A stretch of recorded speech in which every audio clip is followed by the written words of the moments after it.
Good morning and welcome to the February 23rd meeting of the DC Historic Preservation Review Board.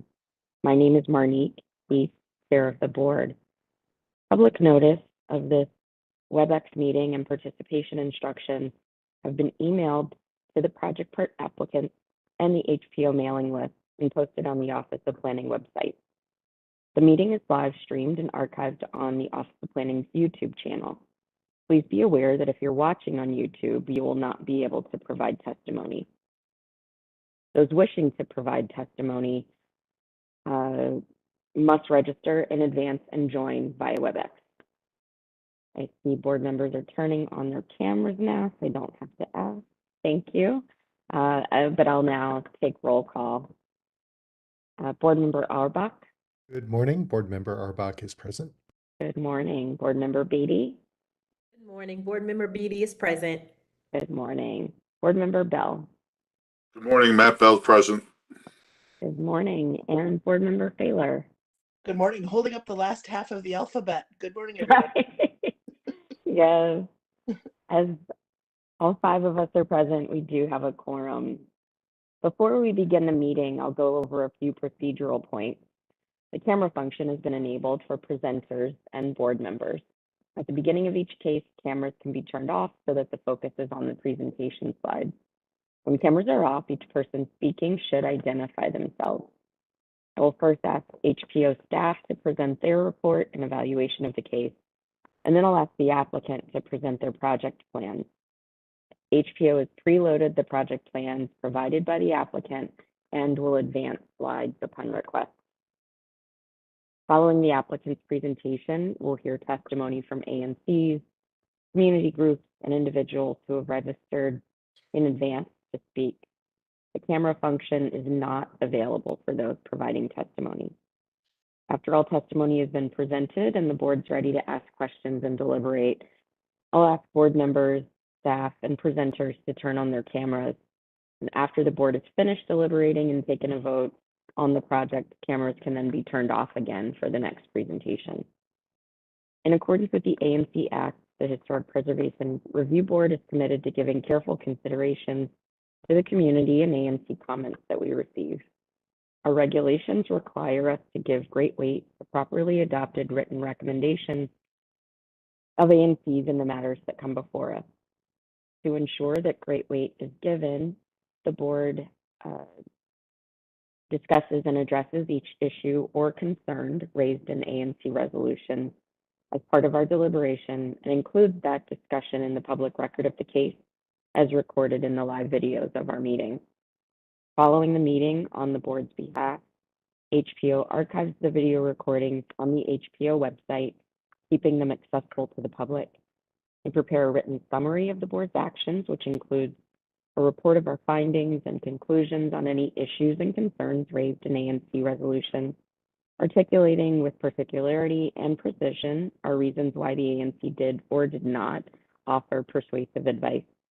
And then they post the written record on the HPO website 1 week following the case, keeping it permanently accessible to the public.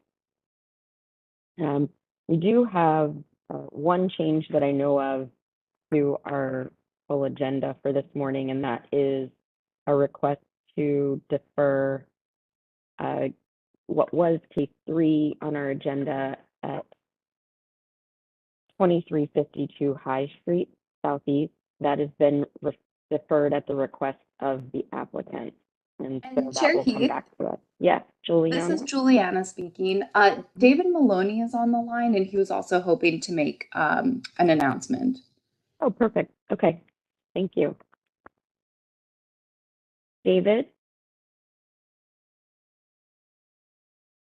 Sahan. Good morning, Chair Heath and board members. Today is also the day that the Office of Planning has its oversight hearing at the DC Council.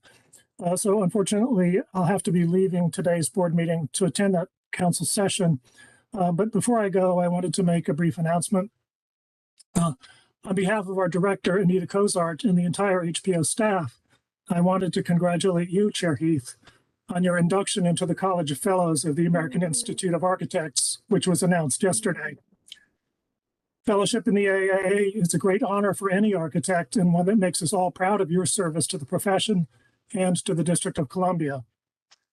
I know that your selection for fellowship was based in part on your commitment to ensuring that the benefits of great architecture and urbanism extend equitably to all of our communities and to giving members of all communities a participatory voice in the profession. It was also based on your service to historic preservation, as exemplified by your steadfast leadership of this board and the district's preservation community over the past 7.5 years.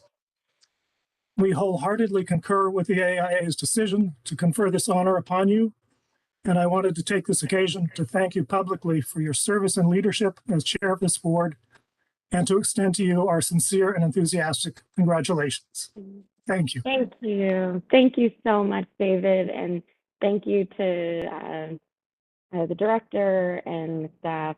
I'm incredibly humbled and honored and elated to be recognized. And thank you so much for your public recognition and your support.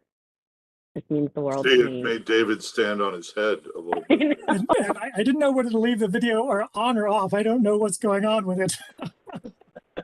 Congratulations. Pointed out, Eve. My understanding is that this year was particularly low number of people who were elevated to fellows. So congratulations. That's a very Congratulations, exclusive Marnie. achievement. Thank you. Congratulations. It's Thank an honor you. to serve with you, Martinique. Congratulations. Thank you. And I am honored to serve with you all. So thank you again. All right. I'm going to come back down. So we have 2 cases on our consent calendar this morning. Does anyone have any comments on either of those cases? Okay.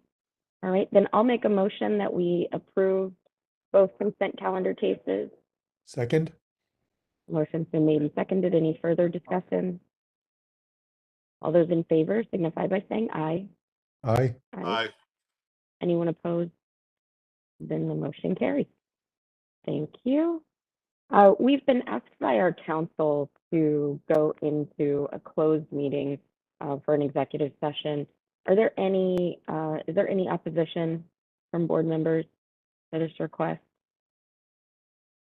All right, and hearing none, we will adjourn our public meeting for now and return shortly after engaging with our council. And can you hear me? This is David Lieb. Yes, I did. Hi, just for the record to clarify, the closed session is for item HPA 1906. It's just for clarity of the record. And Chair Heath, could you actually ask for a vote from the board to go into closed session? Sure. So I will take a vote. All those in favor of going into closed session signify by saying aye. Aye. Aye. Anyone opposed? Okay. Then we will officially adjourn here and return shortly after our closed session. Thank you.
Good morning. It looks like we are almost all back. We'll give Gretchen one more minute.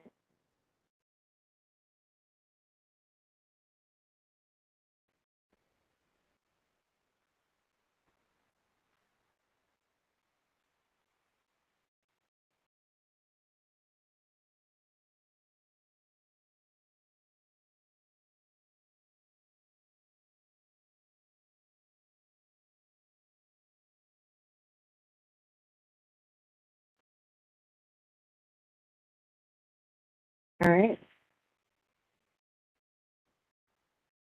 So we're ready to reconvene with the first case that's on our agenda this morning. That is the Scottish Rite Temple Amendment. This is a boundary expansion request. I'd like to ask David Lieb to make a statement at the onset of this before we begin our considerations of this case. Thank you, Chair Heath. For the record, David Lieb, counsel for the Office of Planning and the board. Just a couple of opening remarks to try to set the stage for this proceeding. This matter is before the board on remand from the DC Superior Court. In May 2019, the board voted to deny DECA's boundary application and to set the boundary instead to correspond with former Lot 800. The Superior Court vacated that decision, concluding, among other things, that the temple landmark had an existing boundary corresponding to former Lot 820, and ruling that in considering DECA's boundary application or boundary expansion application, the board did not have the authority to reduce that existing boundary. On remand, the Superior Court instructed, quote, "The HPRB shall not be free to take any action except to grant plaintiff's application, plaintiff being DECA, deny it, or expand the boundary in part," close quote. The effect of the Superior Court's order is essentially to rewind the board to where it was in May 2019 at the closing of the record and beginning of deliberations.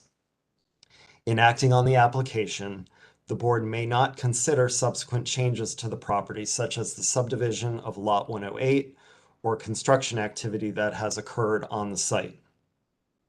But as you know, the board has received requests to reopen the record from DECA and jointly from Edward Hanlon and Wendy Schumacher.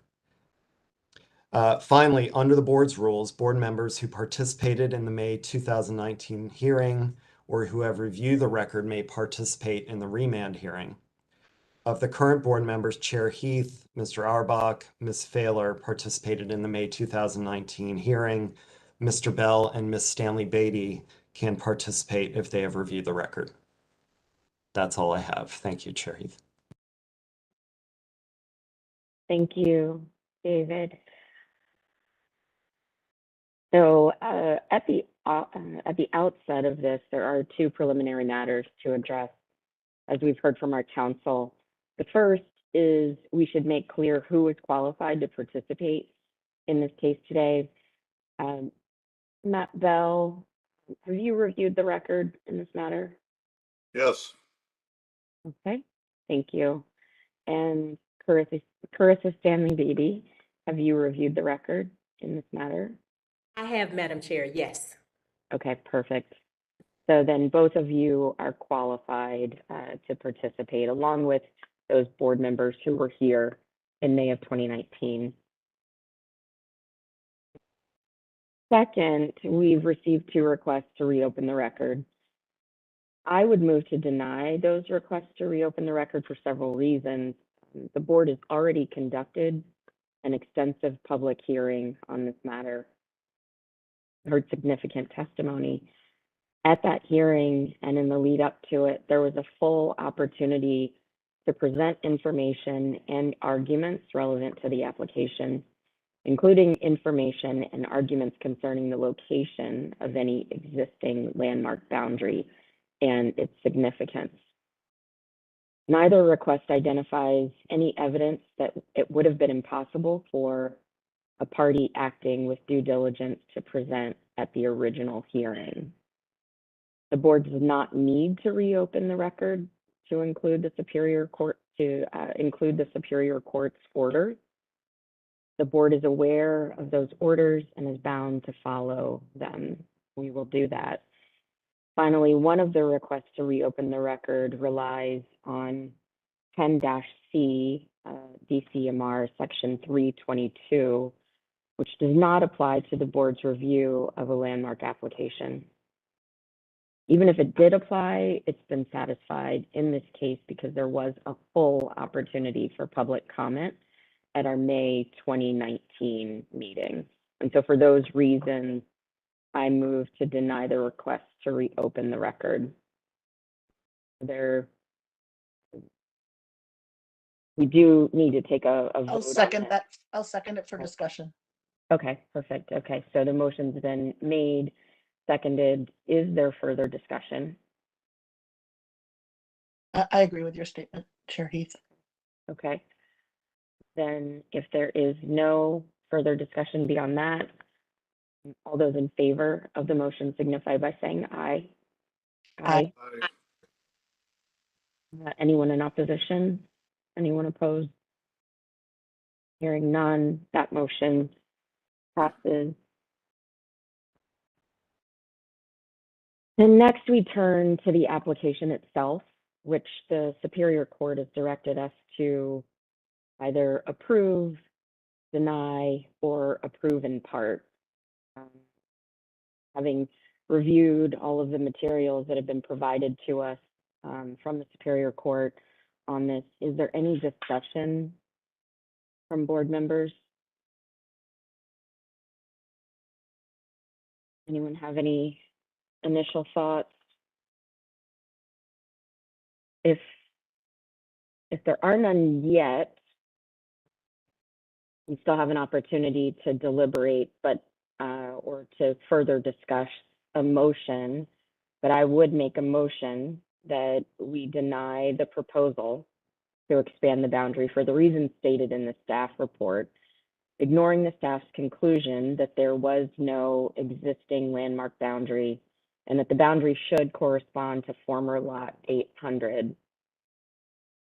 Most importantly, okay, and I'll add to that most importantly, it seems clear that the eastern portion of lot 108 does not bear an important historic relationship to the temple, justifying its inclusion within the landmark boundary.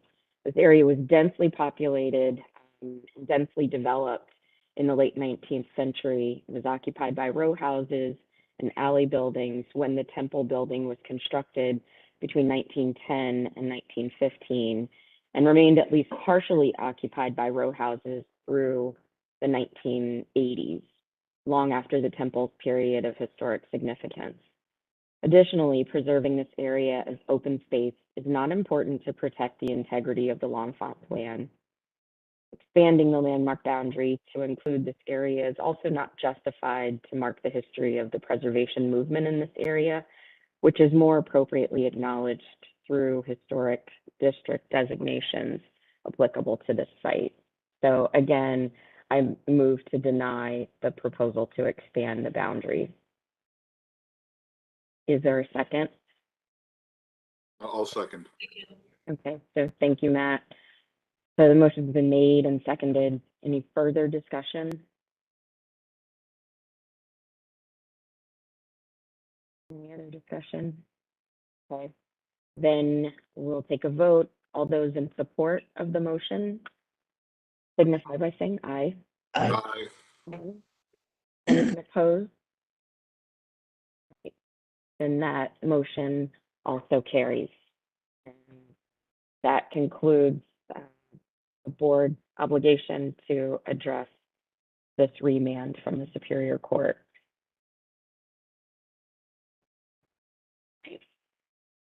Thank you all.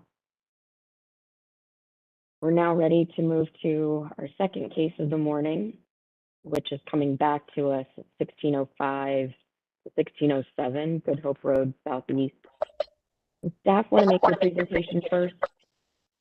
Yeah, I'll go ahead and make my presentation report and then allow the applicant to present.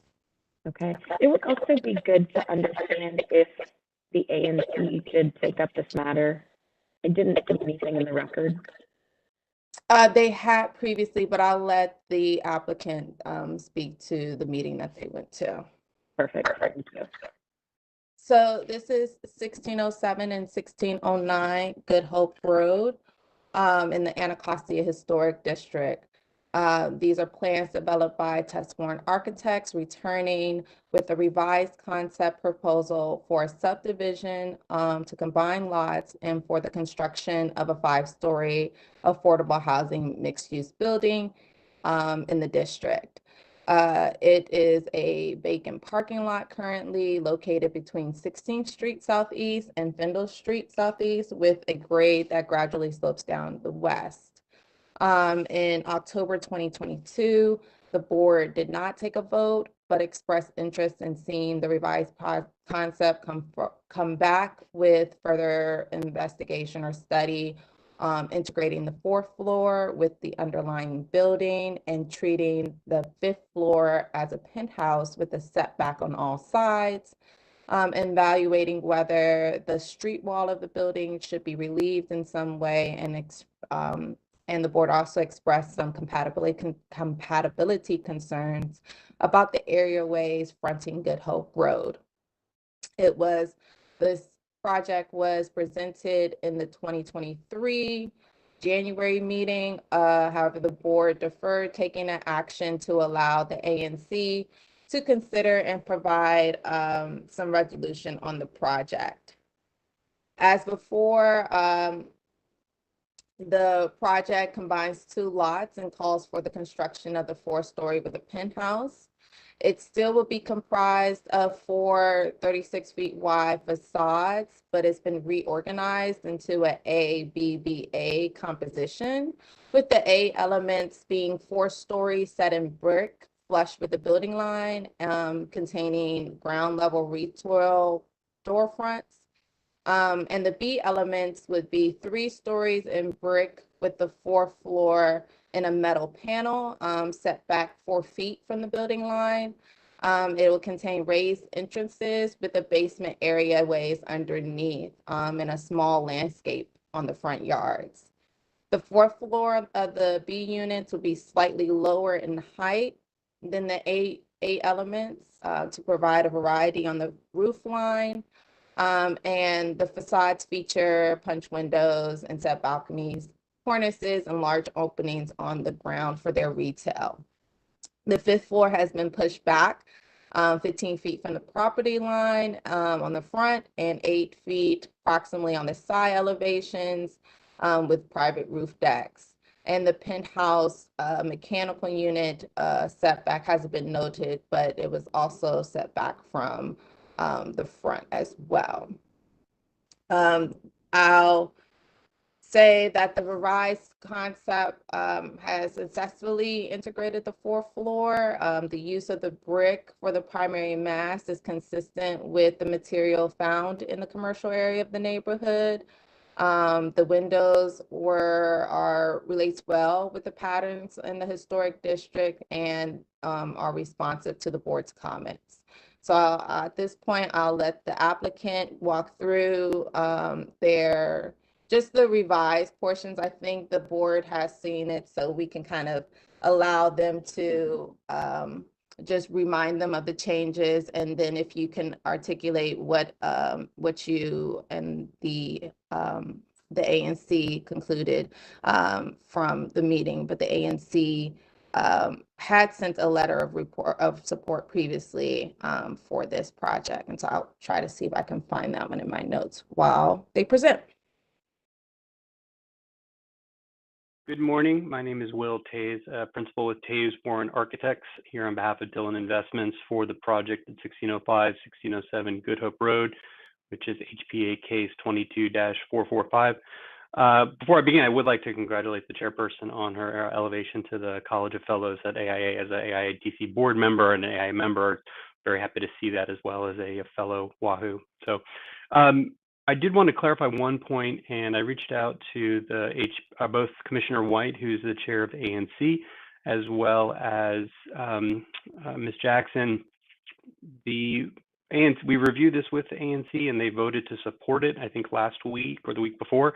And they had, Commissioner White had indicated that she had supplied a letter of support last week. And I didn't, when I was reviewing the file again this morning, I didn't see it. I reached out to make sure that it had been received by HP staff.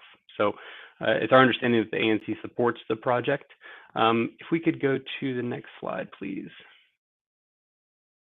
Just to refamiliarize the board with the location, it's the green square located on the south side of Good Hope Road. The site to the west is currently vacant with a one-story laundromat. The site to the east is the United Planning Organization's one-story facility. Next slide, please. Next slide, please.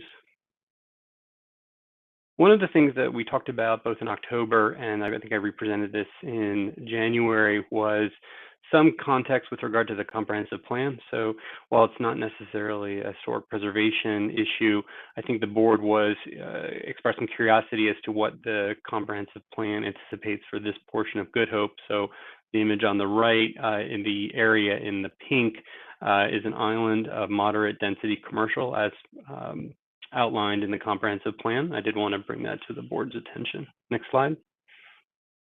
I think the story of our further exploration and redesign really started with one of the comments that a board member had made in October, and really trying to understand the relationship of the street wall, specifically the street wall to the context of not just Good Hope, but also MLK as the commercial corridors within the Anacostia Historic District. As such, we put together this diagram that shows in red those historic or contributing buildings that are on the street edge, and then the blue are buildings that are historic but are set back from the street edge. And you can see along MLK, there's certainly a pattern where most of those are at the street edge. But when you transition to Good Hope, you start to see some of those facades being set back with those elements in blue.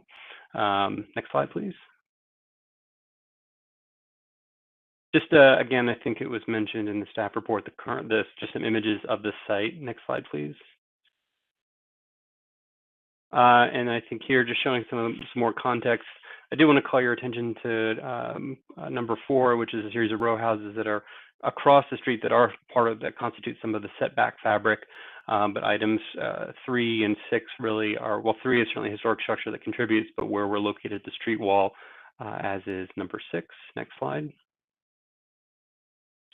As you may recall, we had done some diagrammatic exploration of the facade patterns and proportions of those contributing facades in the historic district previously. And next slide, please. And have extrapolated some of the ideas that we had discovered. One, that there is a proportion generally between 30 and 36 feet for these existing commercial buildings. That ground level can generally consist of show windows with a brick facade, and then above that is a series of punch windows with a detailed cornice. And so what we're proposing is to draw inspiration from that pattern and really extend the number of stories upward. And one of the elements that was discussed in the previous scheme, we'll see some images of that in a few minutes, was this notion of a 3-story plus a sort of attic story read.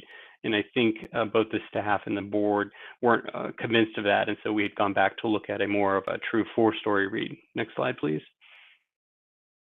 So this is the previous design, and it really was a unified street wall that was about 130 feet long, and it was an A-B-A rhythm. Next slide, please. And where we took this was really thinking about an A-B-B-A rhythm. So the A portions of the facade are really at the property line of the street wall, and then the B portions are set back slightly to both break up the massing, but also to sort of highlight the difference in program. Next slide, please. So the revised facade, as you see today, it has the 2 A elements as bookends on either side of the site. On the east side is really the residential entry into the building with some additional retail that's adjacent to that lobby. One of the things that we heard very clearly from the ANC was an emphasis on more commercial and specifically more commercial uses, which is not necessarily historic consideration in terms of the use, but certainly in how that manifests itself on the facade. I think there's relevance here. And so we relocated the retail, the primary portion of retail, to the west portion of the site that's close to the proposed development at 1603, which is currently in design. I think it'll be coming before the board in the next few months. And then the portion in the middle, in a response to trying to create a more, both from a retail or from a use perspective, something that was more amenable to retail, we've conceived of these as walk-ups that are accessed off the street, but they'd be designed in such a way that they're live work, so they could facilitate, a small retailer who's just getting started, a pop-up shop, an artist, and so trying to build some flexibility into the ground floor. And then also, I think, setting that back a little bit to provide a little bit of relief on the street wall. And I think there's precedent elsewhere in the district where you've got walk-up conditions into buildings. Next slide, please. The rear facade had not really changed. I don't recall there being much comment from the board. And I think we've got letters of support on file from the neighbors who are directly to the south of this, who are enthusiastic supporters of the project. Next slide, please. I just wanted to call your attention to that public space plan showing the 3-foot setback of the 2 B elements and then the A elements located at the property line or very close to it, and then showing the relationship of the proposed steps that would walk up from the existing sidewalk to those live work units in the B portions, and then the sidewalk would extend from the curb all the way back to the building in front of the more classical retail or classically retail areas. Next slide, please. So this is where we were in October. That showed that 3+1 read from the front facade. Next slide, please. And this is our revised proposal, which is more of a true 4-story read for the A elements, and then the B elements in the middle have a 3-story with a differentiated brick, and then a metal panel attic story. And we're trying to also distinguish the height of those as being slightly lower than the A elements. One of the other things that you can see in this view is a notion about taking the zoning penthouse, that 5th floor piece, and setting it back, which I think works better and is an improvement. Next slide, please. Again, a view a little bit closer, focusing on the retail residential entry, the lobby, from where we were in October with that the 4-story set of setback condition. Next slide, please.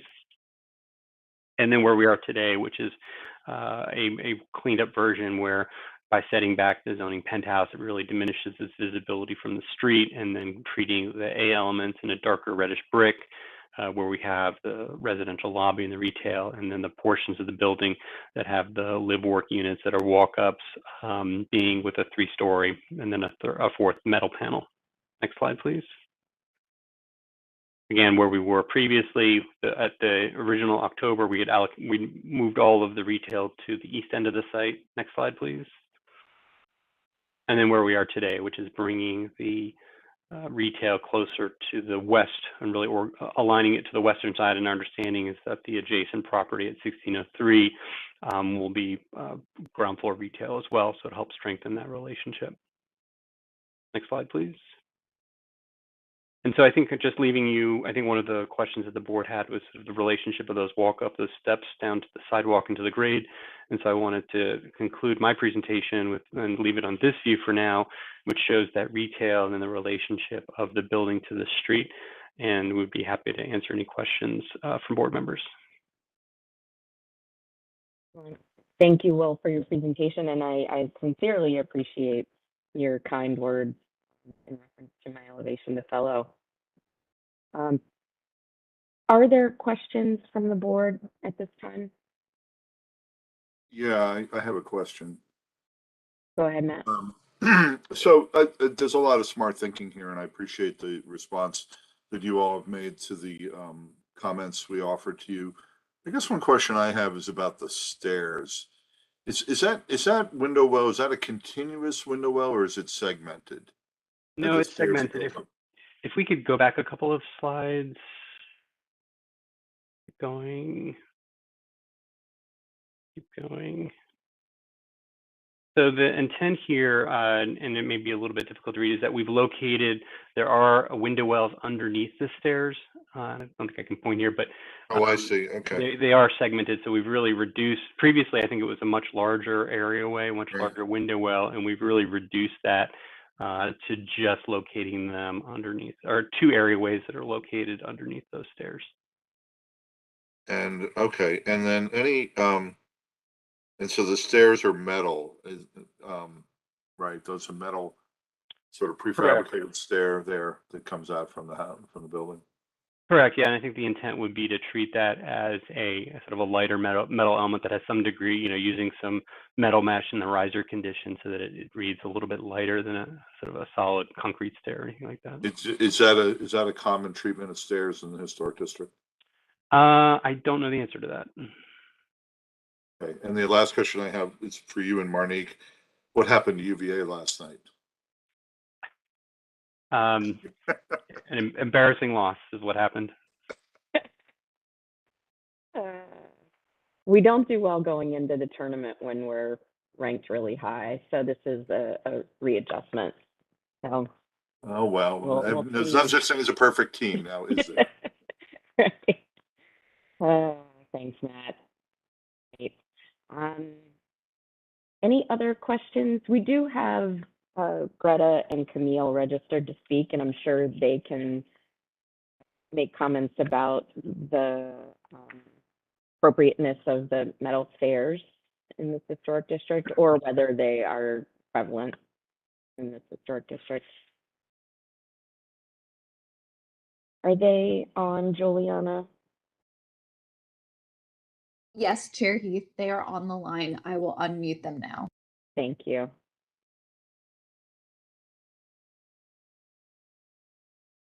Scotty. This is Greta. Good Camille's morning. here. Good morning. And we're both actually not we pressed to make this, but I'm gonna let Camille go first because he's the furthest away, and I have no idea what time it is where he is. So go on, Camille. Yes, hi. Yeah, thank you, Greta.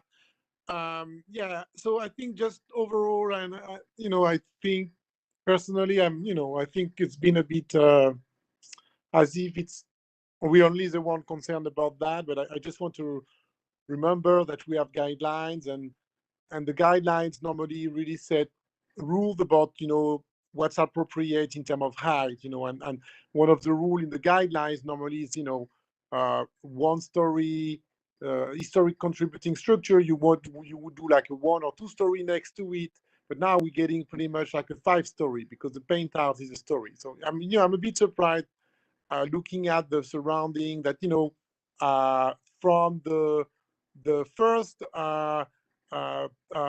proposal, I thought it would go down a bit, and I don't feel that really has been achieved. I think it's quite big still. And one thing I think I'm also surprised that even HPO is allowing that is to show on the rendering the side, the building at the corner of 16 and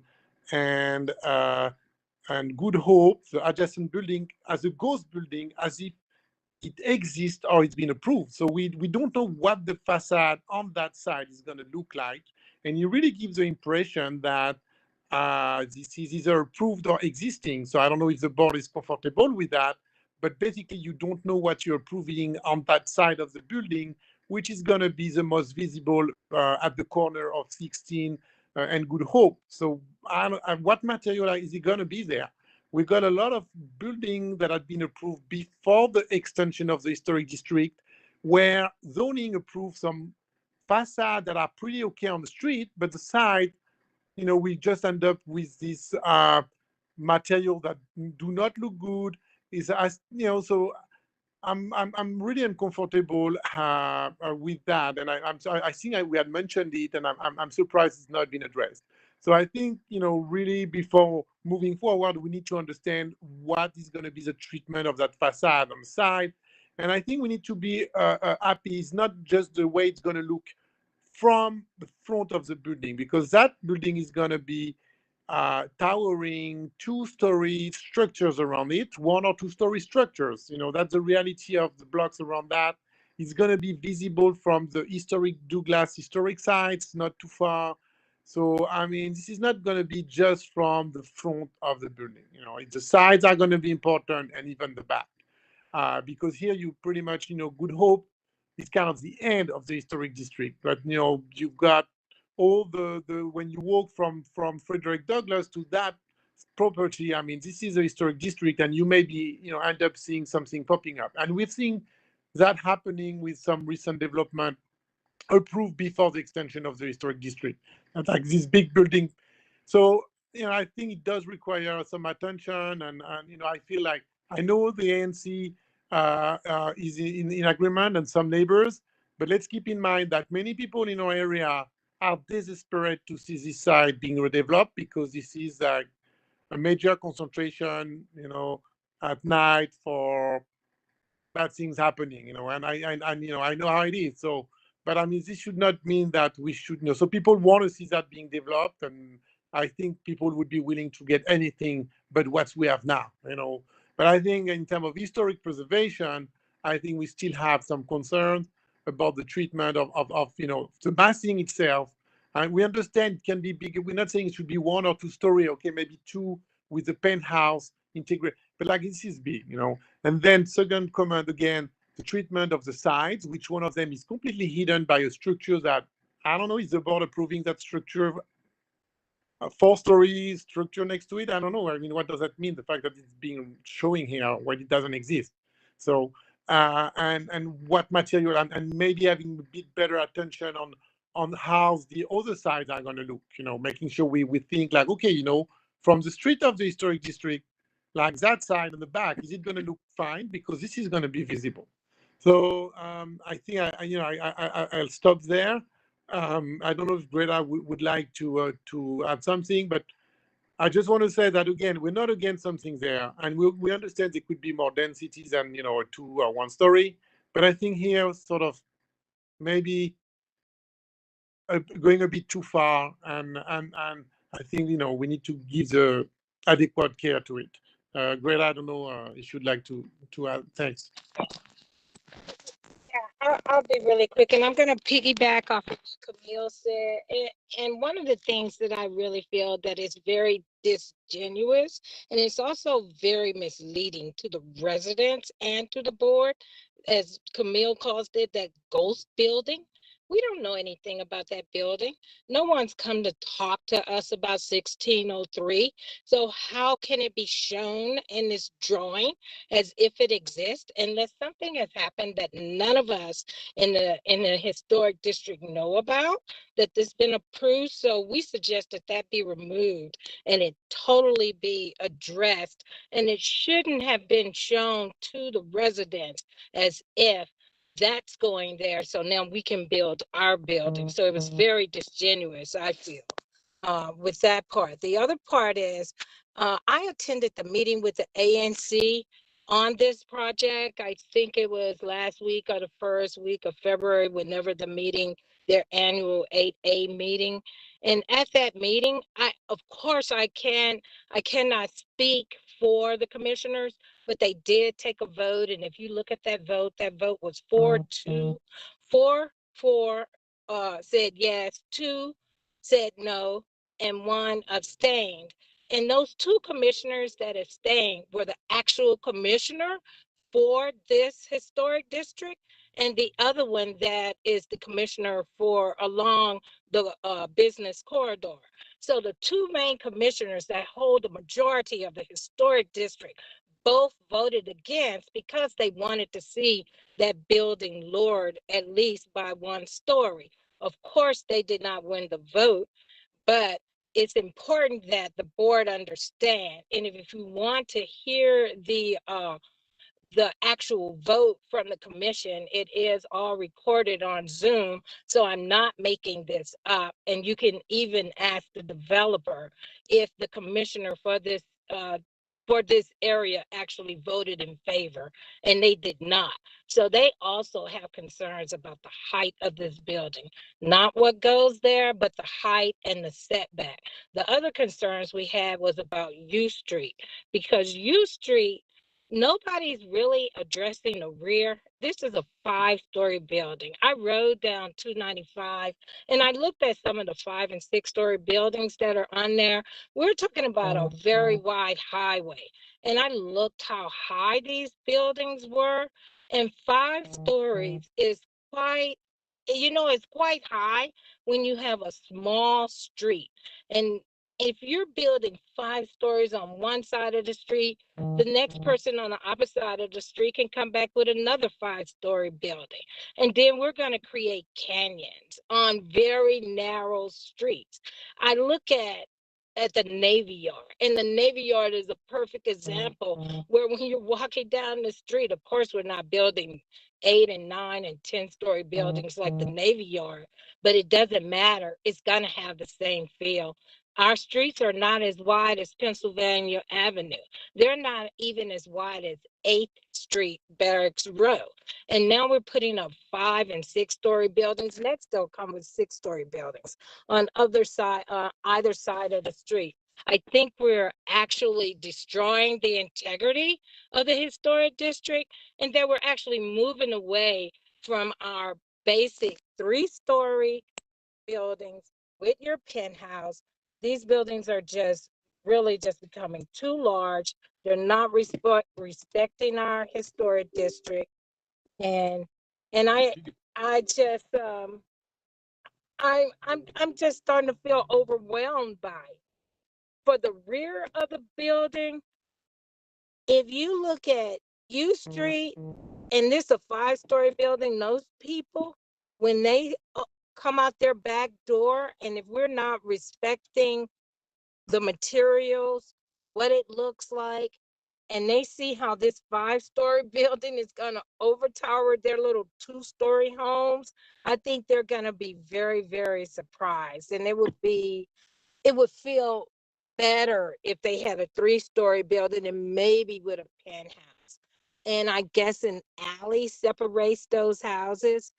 And I'm not sure if we've went to the Frederick Douglass house again with this design and actually looked at that view shed from Frederick Douglass and with the new design that they have. Can you elaborate on that? If they looked at the view shed lately and what that building would look like. And I think that's really about all I have to say about this. And I stand with Camille on this, that we need to really come down maybe 1 story. Thank you. And look at the rear design and address those things. And I think we can move forward. And the side, and take away that ghost building. That building doesn't exist. It hasn't even come in front of the board. Thank you. Thank you. Do board members have questions for Greta or Camille? Go ahead, Gretchen. I have one question in particular. I think we're wondering if you would comment on the stairs and the area wells underneath the stairs as a comment, is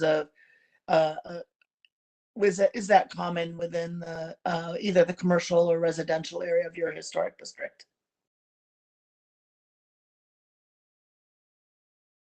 I mean, I don't think I've seen any of these in the historic district, because I think we're concentrating on other concerns we have that are more general, so we didn't, want to. But I personally, I don't think I've seen that, and it's definitely that part of the front facade is, I'm really wondering how it's going to look like in practice, and it's not really in the style of for this specific part of the building. I agree, it's not really in the what we would see in a historic district. But Greta, I don't know if you've seen it in some other structure. No, I've not seen that in the historic district at all. And I don't really understand the stairs. Could you go to the slide with the stairs? Because I don't understand why they have that. Let's see it. They have it, Greta, because they have Oh, okay. I garden see level them apartment. Yeah. And why do we have the stairs going up there? Well, Greta, they have it there from what I understand and looking at the plans, because they have a garden level apartment that's below, and so the first floor is not at street level, it's a little bit above, to accommodate Understood. windows for the apartments down below. Oh, okay. I haven't seen them in the historic district. I've seen them outside, of the historic district, but if it's a garden level apartment, how do you expect for someone and it's not ground level? Is that what you're saying? Is it is it is it an apartment going down and then an apartment going up? What is going on with that section? Perhaps they can or you can explain that more. Well, I think we can ask the applicant to respond to you on that. I think the question that we're just wondering, I know from looking at the Anacostia Historic District guidelines, I don't recall seeing this as a typology that exists within those that are there. And maybe Amani, you could elaborate on that, whether this is a style that exists within the Anacostia Historic District, or Greta or Camille, because of your familiarity, if you know if that exists. It does not exist, Gretchen. It's not a common feature for areaways, in particular basement ways. For residential, you'll typically see the entrances underneath of maybe a porch or something, but that's not even as common. For the corridor, especially commercial, that has not been a common treatment. So the architect tried to make this portion as small and kind of hidden as possible, and I think that's where he's trying to balance that. Thank you. Any other questions from board members? I do want to note that the ANC letter is now in our box file for record. We've heard testimony about that letter and the position of the commissioners on their vote. But the letter is now there for board members to see. Any other questions? All right. Would the applicant like to respond to the comments that you heard from Pat? Yes, if I may, I think Sure. I counted 6 items of concern that HAPS had raised. The first is the height, and what we're proposing is a 4-story building. And the board approved a 4-story building at, I believe, 1337 Good Hope within the last year or two. So we would contend there is precedent for the board reviewing a 4-story building. In terms of the second point, the sidewall treatment, if we could go back a couple of slides. Yeah, this is 18 is a good one. Thank you. So as you're seeing in this view, this is the side facing the UPO. We are extending the brick, the full length of the depth of that mass, and then where we're cutting in the light wells, we're changing to a material just on the back plane, and we're proposing an identical facade treatment on the west facade. We were proposing a mural on the east facade with the understanding that UPO is going to be there for a while. It's going to be a large blank wall, and it's a great way to sort of activate the eastern edge of Good Hope Road in the Anacostia Commercial District. On the west side, right now, it's currently a brick wall. And if we go to, I think, slide 24.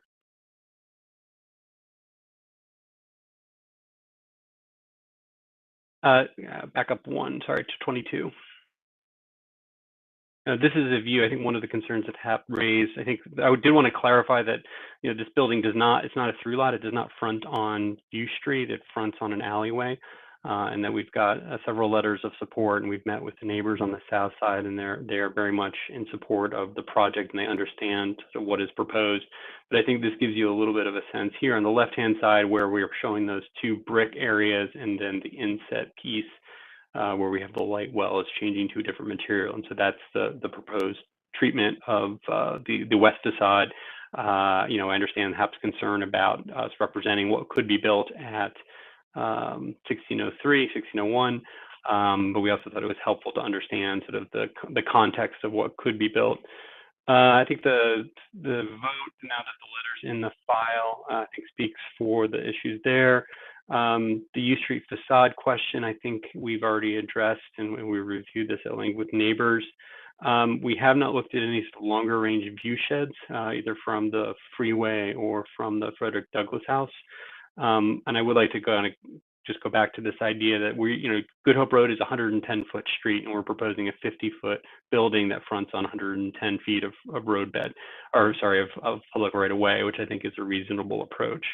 And then finally, I think the stairs was going back. If we can go back to 24 or go to 24, just talk a little bit about this is that sectional perspective that shows the relationship of the stairs to the grade, and what we're trying to do is.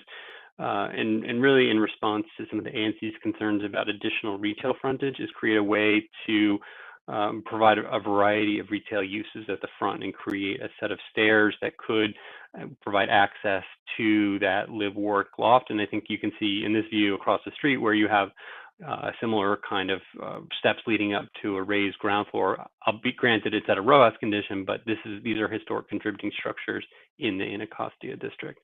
So I think with that, I think I've addressed all of the questions or comments that HAP's raised. Turn it back to the board. Thank you.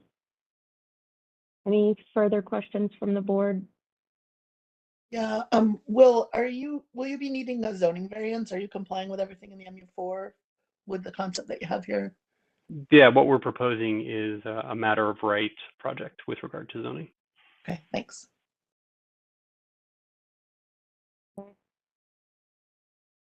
Then, if there are no other questions from the board, we've heard testimony, we've given the applicant an opportunity to respond. Is the board ready to deliberate? All right. Would anyone like to start?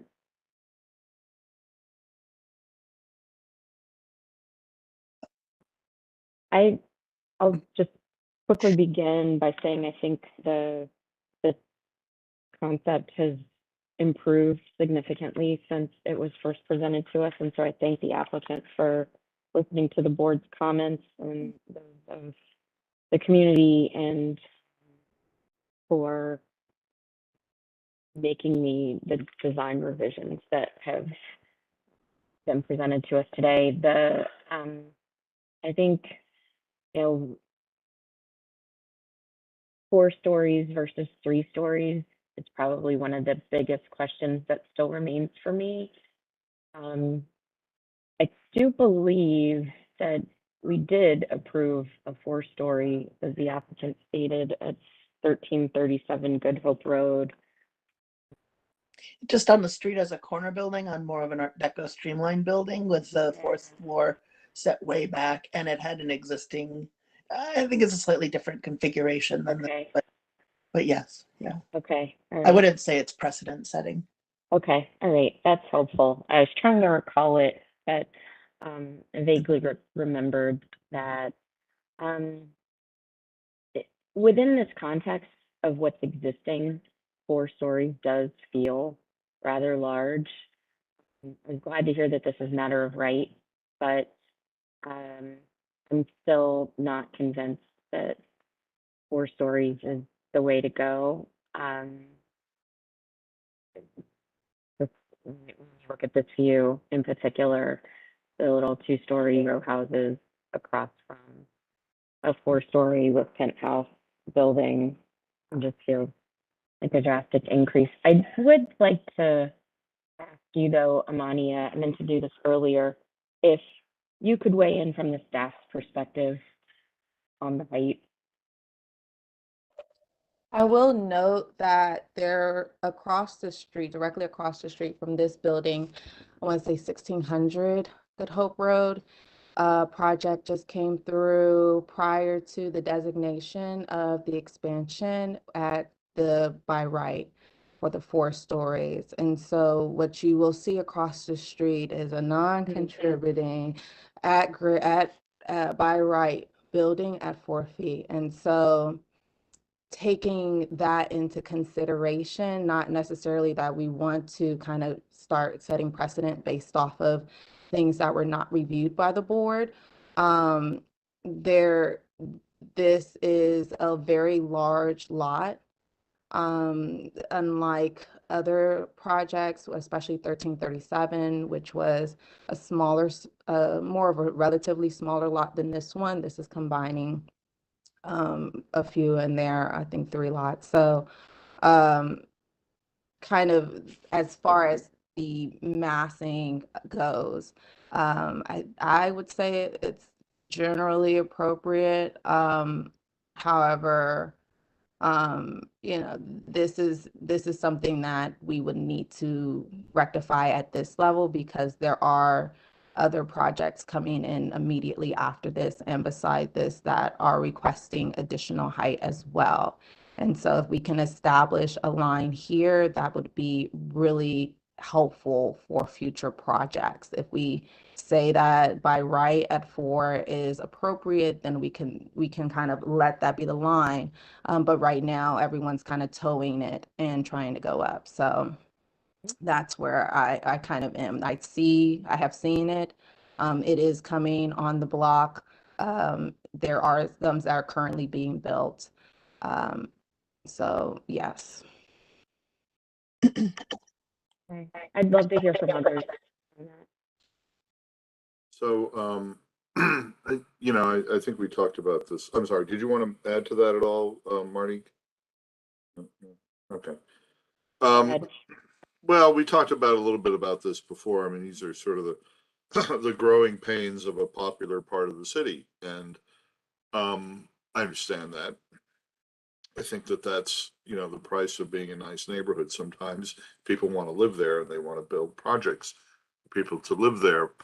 And I think what we're hearing from Imania and also others is there is pressure, development activity that is also known as pressure on the neighborhoods in one way, shape, or form to take parking lots and other things and redevelop them. And I'm not inherently necessarily opposed to 4 stories, but I do think for me, and I appreciate very much the architect's recitation of how the buildings address the street wall, because I think that's an interesting thing because you get that is a character defining aspect of many commercial areas, whether buildings are a consistent street wall or whether they have some variation to them. What I think is a little bit odd for me in this, and I can appreciate the step back in the center and the breaking down of the middle section and things, is whether the project would be well served by less flatness of the facades and more of the kind of things one finds in some of these, for lack of a better word, small town commercial contexts. Because I find the flatness of the facades, even though it's only 4 stories, to be something I would find in a more downtown setting where someone's really building out to the street wall and maximizing the FAR and things like that. And it makes me wonder whether, given the sort of complex nature of this area and the fact that there are residential buildings across the street and mixed in here, whether the introduction of some elements like that would help to make these long and flat, expansive surfaces seem more in character with the neighborhood. And so for me, I guess it's less of an issue of height and the 4 stories of it. I think I can understand the arguments about maybe 3 stories is better. I'm not necessarily there yet, but I do think a 4-story building with maybe some bay windows and some other things would really soften the sort of tautness and flatness of this that seems like something that's arrived from another neighborhood in terms of the way the facades are articulated.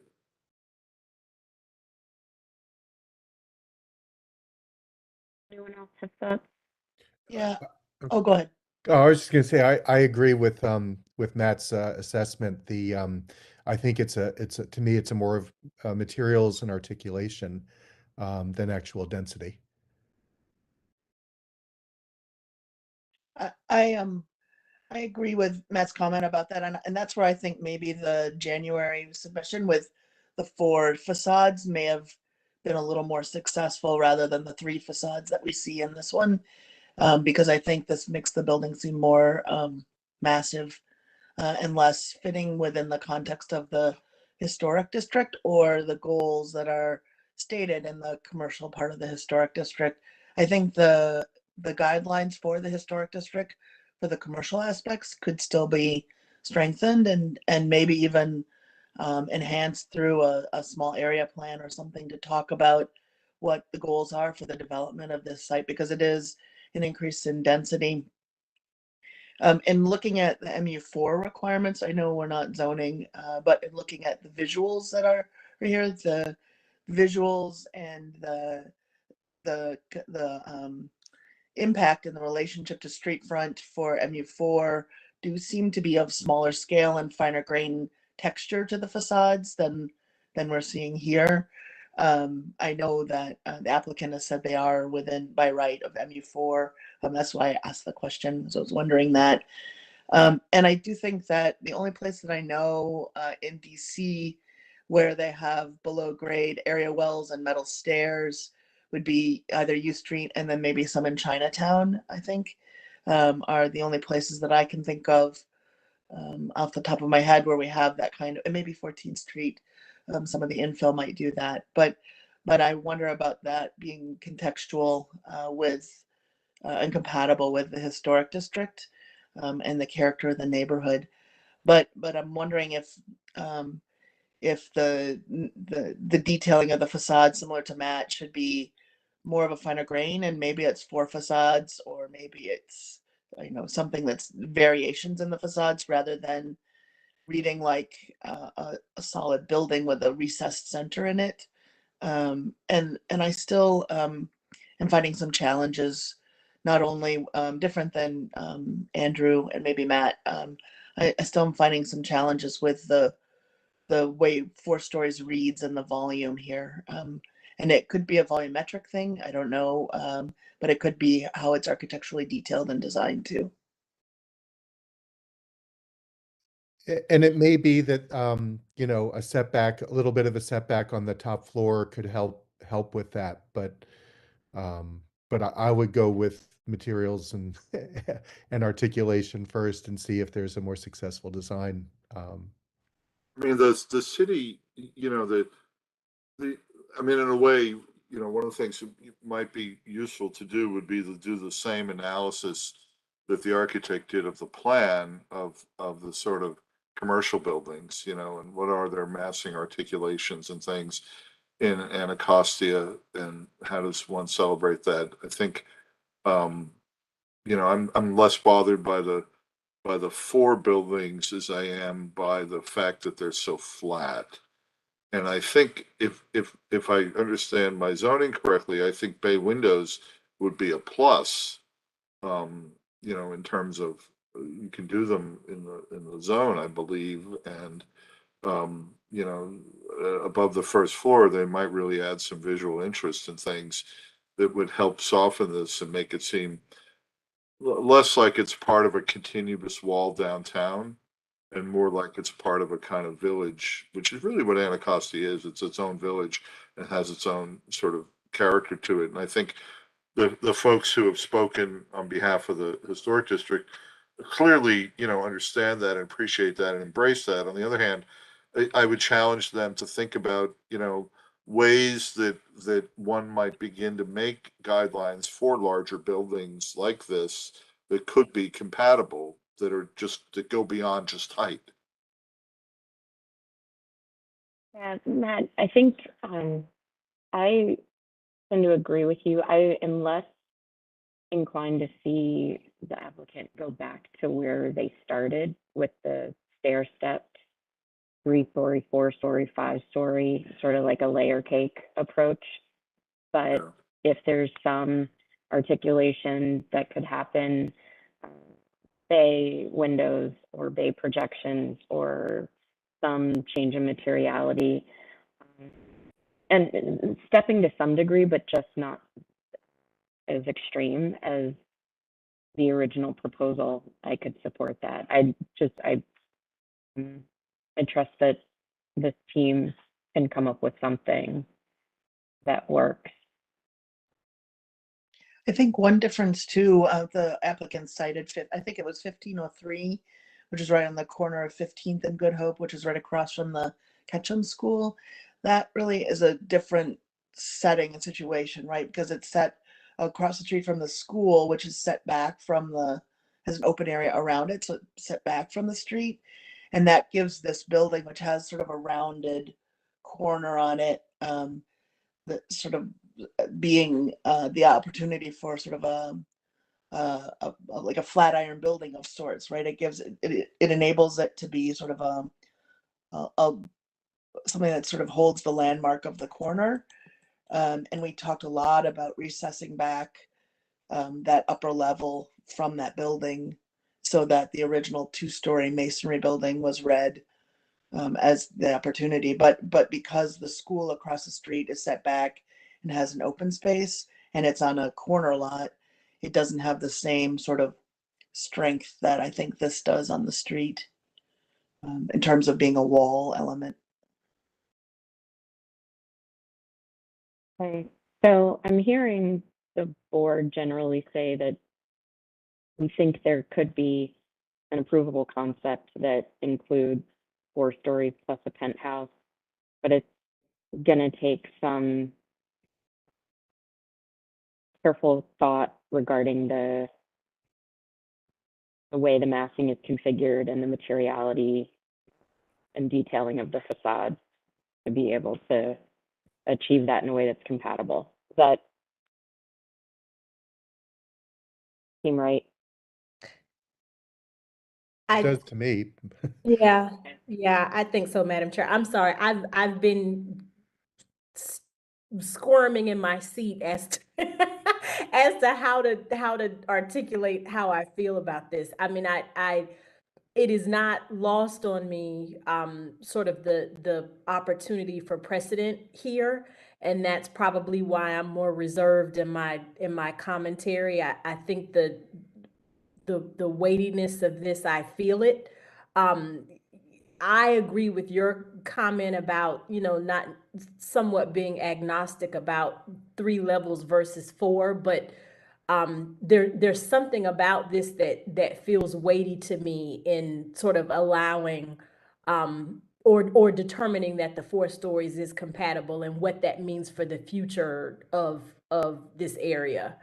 And so to me, I agree with Board Member Bell. A healthy compromise is to sort of look at the building and how it could fit into more of the character of the neighborhood. That's really the only compromise I can think about. Otherwise, you're back to like an arbitrary, 3 stories versus 4, which doesn't exactly feel appropriate. So I don't know if that adds anything. That's why I was quiet. No, it's good to hear your perspective. Thank you for weighing in. Amani, does that give you enough guidance to work with the applicant? Yes, so and just kind of a quick question. We talked a little bit about, or I heard that the material was mentioned. Currently, they have a nice brick, which is pretty traditional for Anacostia, but it does add to the weightiness of a property, especially when it's so massive like this. When you are saying material, are you looking for the material to be incorporated differently, or are you looking for a different type of material in general, something a little bit lighter that can handle the weight? For me, it's the combination of all of the above that comprises the facade. I don't want to say no brick or yes metal. It's the architect design of facade that fits within the context of the historic district. And I think differentiating between the new and the old is important. So setbacks or recessed elements can be different materials, maybe more modern materials. And I think they've started to look at some of that, but for me, it's not the material itself, it's the design of the facade with that material that makes the whole thing feel weighty. So it's a combination of both. Yeah, I think I agree with Gretchen's comments, and also, roof line stuff like is maybe the building has, a dormers or something at the roof that can help to make it 3 stories plus dormers. I mean, there's a lot of ways you could do this.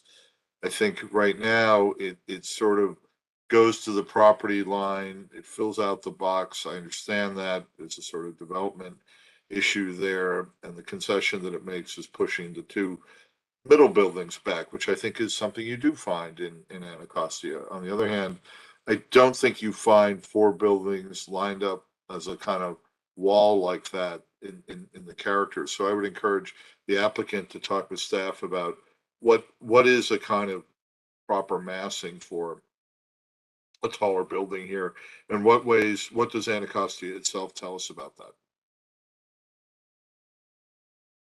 And then one more thing, we talked about the property line and pushing it back. Now, there is a recess from their property line, maybe about 2 feet, 4 feet, I believe. Is that something that you feel should be continued or explored more? This setting back off of the property line to allow more space or more breadth between it, or especially if we're considering adding bays, I think that might pull it closer or overhang. So I just want to be clear about whether we should be pushing it back from the property line so that the wall can kind of have more brevity on it, or should we or keep it as they have it, which is kind of 2, 3, 4 feet from the property line, and then starting this massive building behind it. Well, wouldn't we be permitted in the zone to have bays that overhung the property line? I think so. That would be one possibility. The other thing would be to have bays that are in the setback zone in the center that come out to the property. I mean, I would leave it to the architect to figure that out. Architect needs to design it. Yeah. Agree. I would say that most of the commercial buildings, as you know, Amania, front the street. Yeah, Yeah, if we're talking compatibility, most of the commercial buildings along Good Hope and MLK are not set back. Yeah, it's a unique size for Anacostia that we're dealing with. I'm thinking of MLK Gateway 2 a bit more, which I don't think if you guys remember, there was contributing buildings that have been demolished, and so we went with a pretty wide 3 to 4 story brick, punch windows, large opening. So we'll look at that again and go from there and see how it's starting to come around for that. Yeah, the only big building of it is the Bank of America Center, right, on MLK. That's not that I think it's spectacular design, but that's all along the street front. Yeah, and it's set back to a little bit more than this property is from the street, from the sidewalk to that Bank of America one. Okay, I have it. Thank you. Okay, thank you. And thank you to the applicant. I look forward to seeing this come back to us when you're ready. Amania, our next case that was on our agenda has been deferred, as I stated earlier, and so 1527 to 1531 U Street is next. I assume that applicant is not on yet, or are they? I don't see the owner or the architect right now. But I tried to send them a note to let them know that it might be earlier. So can we give them 10 minutes? Well, yeah, let's come back at 11. That's still ahead of schedule. And we'll see if they're back then, and if they are, we'll proceed. Okay, perfect. Thanks. All right, see you in 11.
Good morning, Amania or Juliana.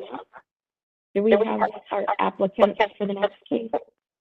Yes, they are on the line. And I think we can proceed. Okay. So this project, all right, so good morning, Imania Price. This project is 1527 15 through 1531 U Street Southeast in the Anacostia Historic District. The applicant seeks a concept review for the renovation of an existing semi-detached single-family dwelling at 1531 U Street, and a subdivision to create 2 additional lots and the construction of 2 attached homes. The existing property is a 2-story house that was built in 1879. It is one in a row of 2 and has been significantly altered with a semi-enclosed porch, new window openings, and siding. The concept calls for the repair of the front facade, to construct a rear addition on the existing building, and the proposed subdivision will subdivide the property into now 3 lots, with subsequent construction of a duplex at 1529 and 1527. The lots would be 21 feet 17 and 17th in width and about 90 feet in length. 1531, the existing building will be separated from the new construction by a 5-yard side yard, by a 5-foot side yard.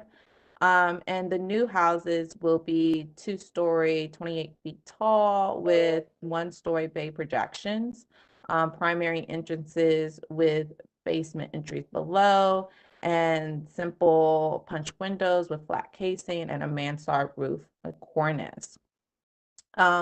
While generally compatible, the proposed renovation and generally compatible with 2 stories, siding and punch windows. The proposed renovation of 1531 requires a demolition plan with repair and replacement materials identified, including the siding material. HPO is recommending that the design correct the altered windows back to their original opening sizes on the 2nd floor, with the porch to retain its traditional features, including columns and brackets, and the replacement material included on the entry door to be identified. The subdivisions are compatible with the character of the historic district and comply with the lot sizes generally seen in the historic district. The general massing and scale of the proposed new construction are in character with the neighboring properties. However, further refinement is needed. The new construction design should relate to 1517 and 1515 on the opposite side of them, which include fully covered porches, window and door openings that are punched and larger, with chamfered trimmed casings instead of the flat casings. And they should be redesigned to be more symmetrical. HPO is recommending developing detailing for the window trim and features of the houses found traditionally in the houses in Anacostia, and that it return to the board. The applicant will provide you with a outline of their design and any additional comments that the board will have on their project. Thanks, Amania. Is the applicant ready to present? Yes. Hello, my name is Samantha Clark. I am a design associate at Carballo Architecture, and I have been working on this project. So This is my first time presenting to HPRB, so thank you for your patience. What Amania said was essentially the overview of the project. There is an existing two-story semi-detached building at 1531 U Street, and we are proposing renovation of that existing structure as well as a subdivision of the lot into 3. And on those 2 new lots, we're proposing 2 new construction homes. The buildings, we're pursuing inclusionary zoning regulations for those properties, since they are smaller than what some of the other properties in the neighborhood are. We are proposing that the 2 new homes maintain the front yard setbacks that have been established by the block to relate back to that historic character. As of right now, the design proposal, we were using 1531 U Street and 1533 U Street as a sort of base guideline for the front elevations. But after speaking with Amania and reviewing 1517 and 1519, we are planning on revising those front elevations to match the character of those homes instead of 1531 and 1533. Do you have any questions? We'll let you know when we have questions once Okay. you finish your presentation. Okay. So this is the first floor plans that are proposed, or sorry, the cellar plans that are proposed. We are proposing rear bedrooms, full bathrooms, a utility room, and a club room at the front of the 2 new homes. The existing structure at 1531, we are maintaining that existing rear or side courtyard, which is why there is a 5-foot side yard setback at 1531. And that will provide a bedroom and a club room as well as a full bathroom for the existing home.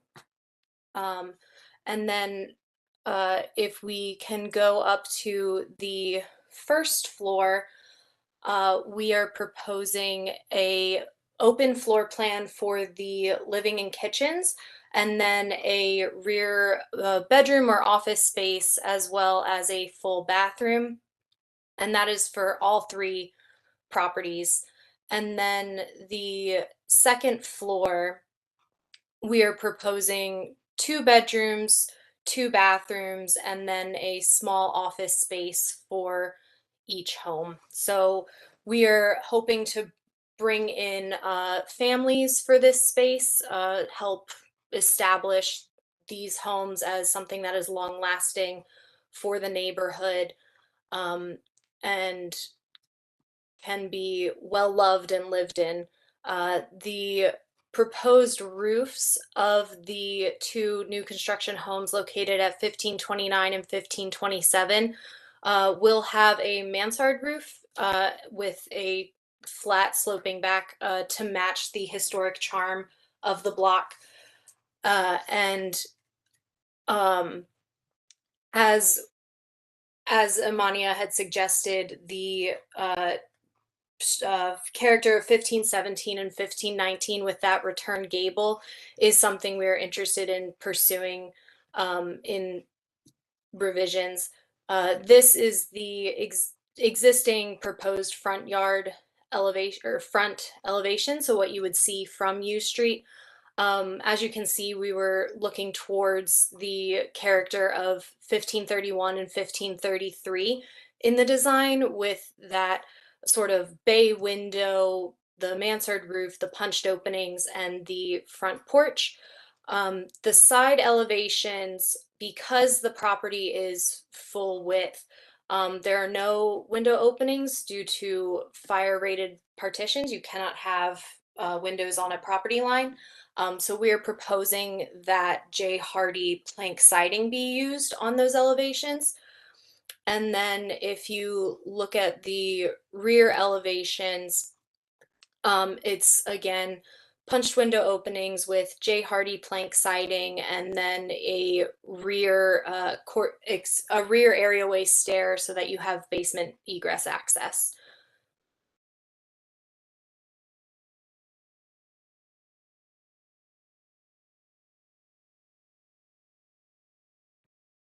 Is that the end of your presentation? Looks like that's the end of your slide. Sorry, yes, that is Okay. the conclusion of the presentation. Okay. Could you talk a little bit more about what the materials are for the windows, the stairs, the railings? Because we have none of that on the documentation.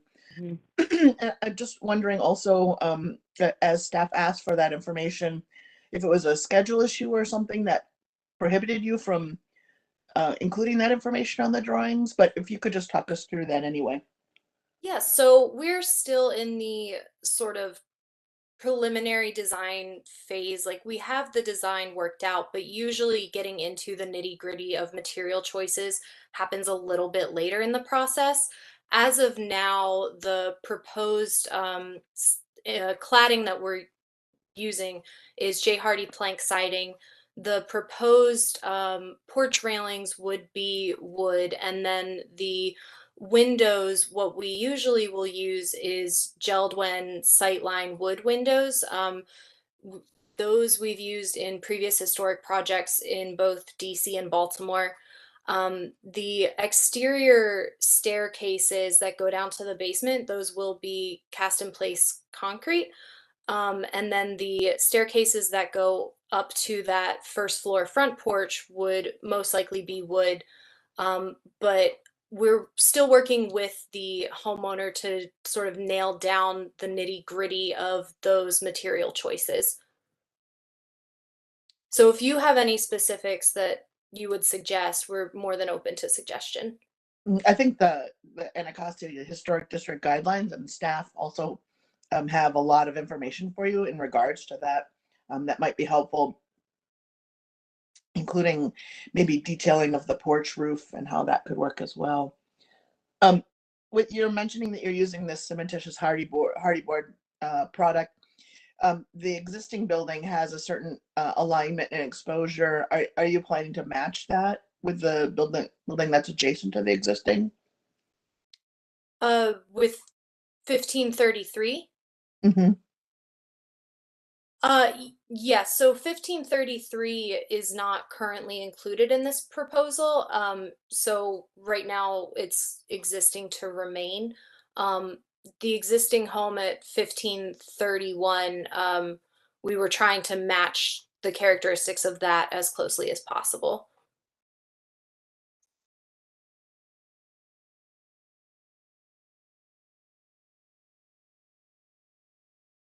Sorry, this is Camille from HAPS. We will have a chance to comment, or? Absolutely. Yes. Once the board takes questions. Absolutely. Did you, to the applicant, you've seen the staff report, of course. Is it your intention to work with staff to revise the windows, creating the Yes. symmetry that they've requested? Okay. Yes, it is. We met with Amania on I believe it was Tuesday morning. We met with Amania and spoke with her, and we are looking to integrate her comments moving forward. Okay. So the porch isn't fully covered currently, is that right? Not for the two proposed homes. It is at 1531, but we are planning on making the porch at 1527 and 1529, the two new construction projects, fully covered after speaking with Amania. Okay. Okay. Any other questions from the board? All right. Then Camille, now's your opportunity to make your statement, and we can hear from Greta as well after you. Yeah, thank you very much.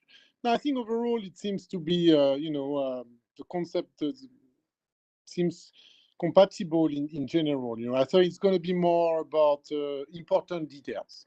And I think what I'm hearing now, for instance, there would be actually a front porch on the new structure, which I think is an important detail that was missing.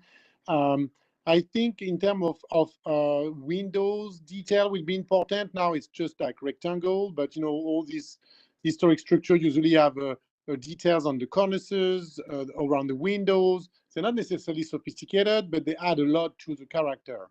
And the windows usually, are not flush to the walls. We had a lot of issue with that in the past, but I think we have a lot of recent example of new construction of a similar scale that have been very successful. So I hope, HPO can direct the applicants toward that.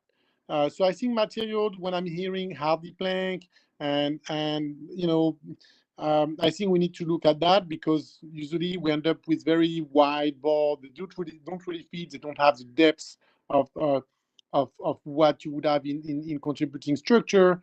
And I think we need to be cautious about what we use as reference, because the adjacent house is a contributing structure, but if it has been significantly altered, we need to look at how it used to look like, because a lot of the alteration made in this house, are usually considered incompatible now. So what was done would not be acceptable now. So for instance, if they have been using certain siding to cover existing siding on the adjacent house, we should not be looking at the siding that covers the original siding. We need to look at what was originally on this type of structure. Same thing for the windows, because when they put these sidings on historic structures, sometimes they have destroyed all the details around the windows. So I think we need to be very mindful of that to work into these details. So I think it's, again, it seems to be a good overall design for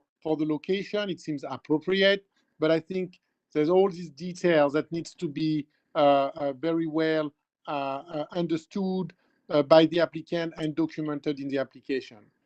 Thank you. Thank you. Thanks, Camille. Did board members have any questions for Camille?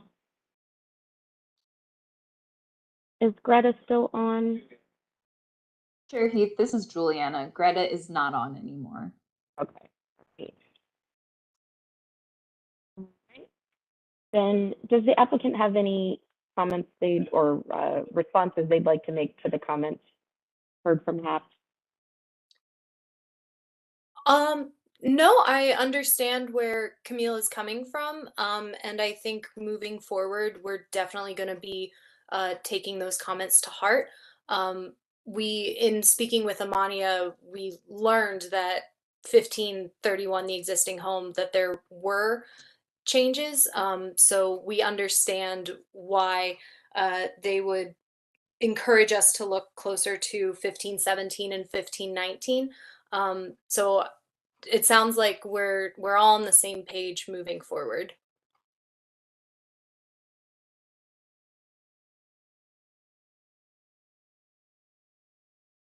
Chair Heath, I do have one question on the subdivision. Go ahead, Gretchen. That's okay. In looking at the subdivision, just wondering the reason for the angle at the rear lots. Why not carry the lines just straight back through? Yes, so if we can bring up that title sheet, the site plan, just for everyone's reference, what Gretchen is asking about, the proposed subdivision, they're not purely rectangular lots. There's an angled line on the back. And the reason for that was to meet the minimum square footage requirements for inclusionary zoning. So we are proposing that the two new lots, 1527 and 1529, they'll each be over 1,600 square feet, because that's the minimum required lot size for IZ. And the way that we achieved that was having that angled line at the rear of the properties. The reason I ask also is because the one challenge is on the existing property, then on 1531, you're left with just a 9-foot wide width of the rear lot line, which is pretty narrow for a drive or a car, or if anything is going back up into that space.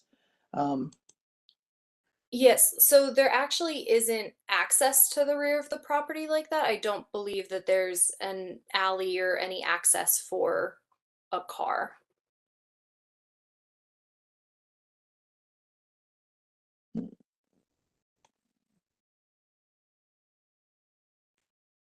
I wondered if there was off of 16th Street, but I guess not. No, I think there's there's another property that they butt right up against one another, and there's no access to the rear of these three properties, or well, currently one property. Yeah. Thank you. Mhm. Okay. Any other board members have questions? All right, then are we ready to deliberate? If so, I'll ask board members to turn your cameras back on. We'll begin. I think the conversation today has been helpful from my perspective, and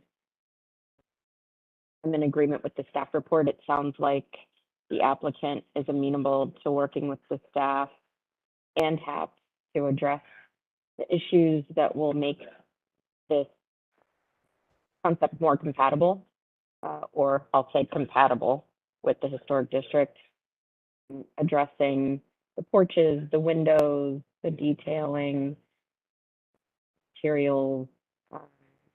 And so in keeping with the staff report and recommendation, I would support the general massing and scale and ask that the applicant come back to us once they've revised the concept and can provide us with an added level of information, similar to what Gretchen was asking for, with like more detail on materials and further development. I'll second that. If that's It didn't start as one, but are there other comments from the board? Okay, then the motion's been made. That was a motion and it was seconded. So if there's no further discussion, all those in favor signify by saying aye. Aye. Aye. Anyone opposed? Great, then the motion carries. And we've reached our lunch break. Looks like we're gonna get a full hour for lunch, which is rare. Wow.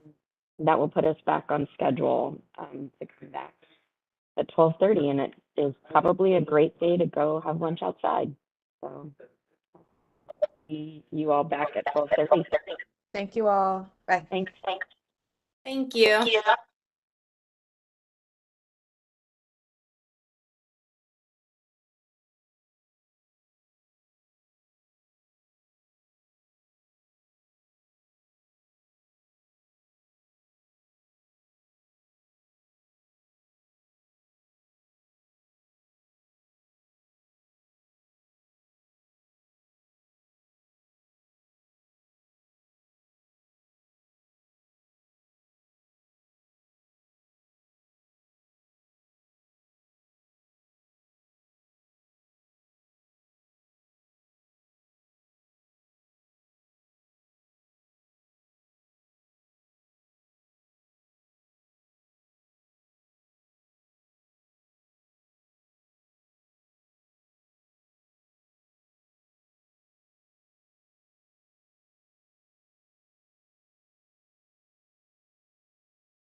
Good afternoon. It's now actually 12:32, and we're ready to come back to our afternoon cases for today.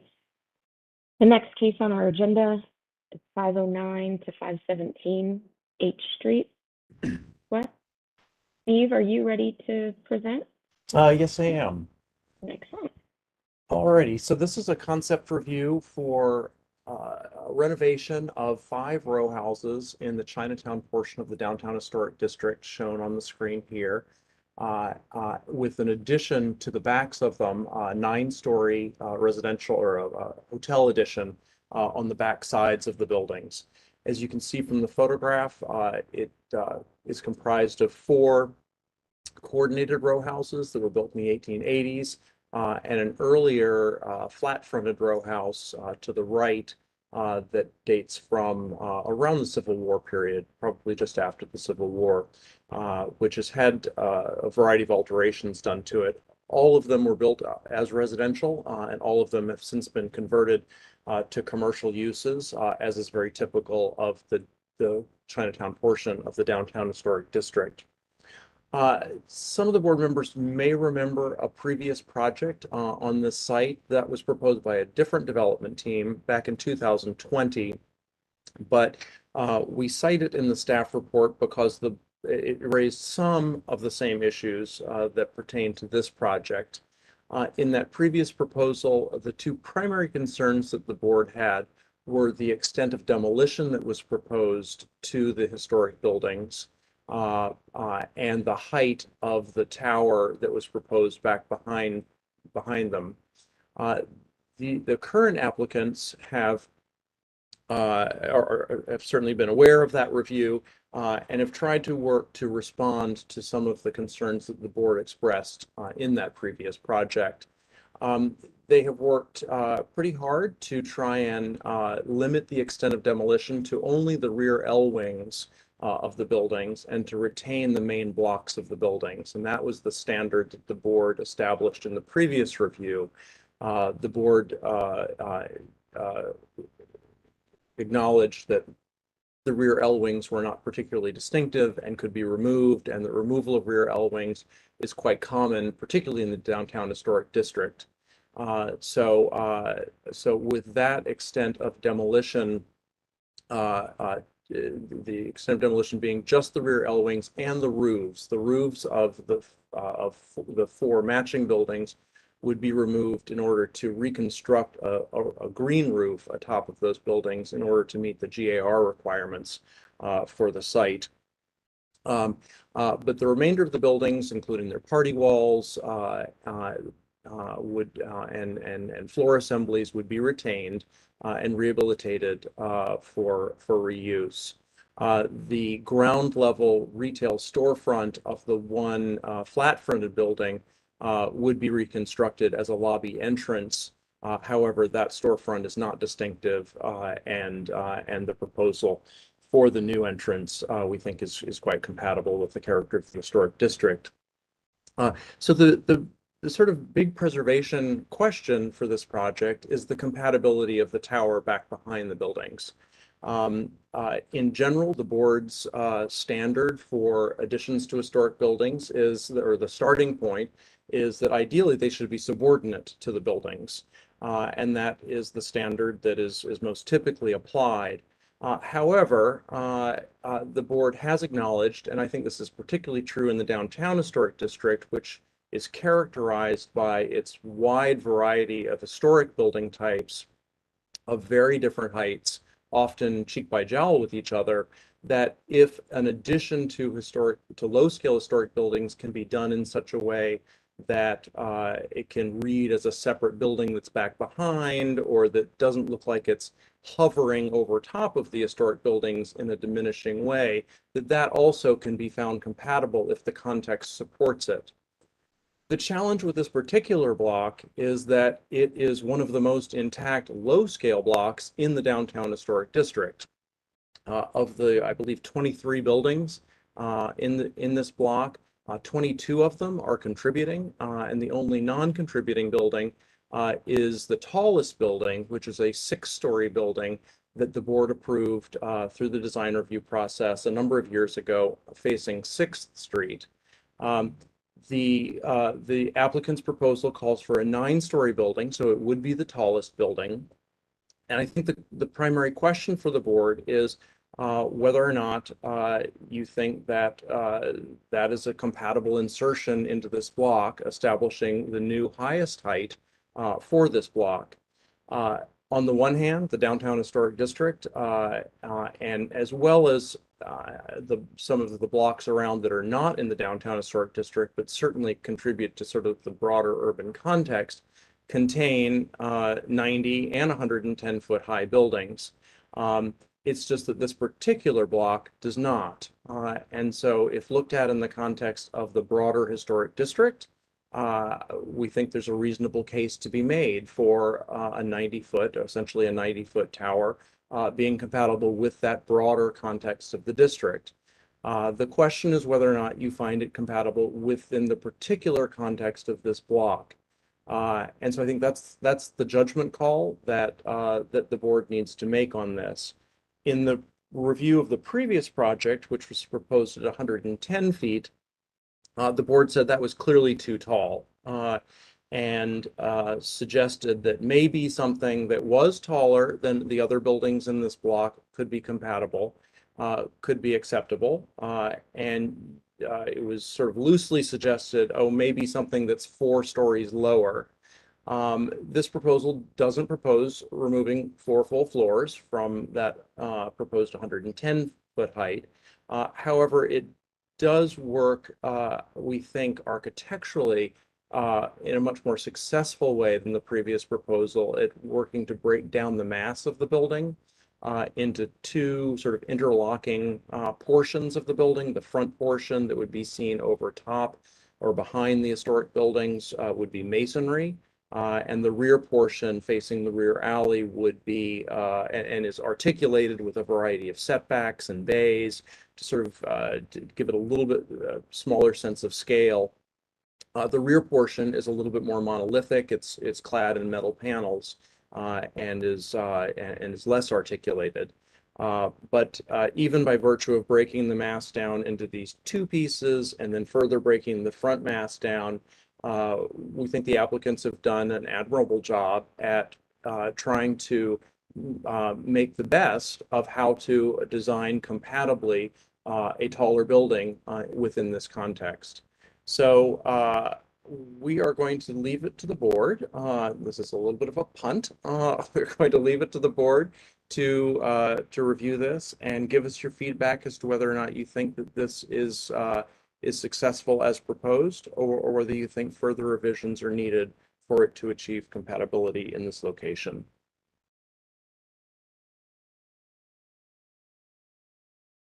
Thank you, Steve. Is the applicant ready to present?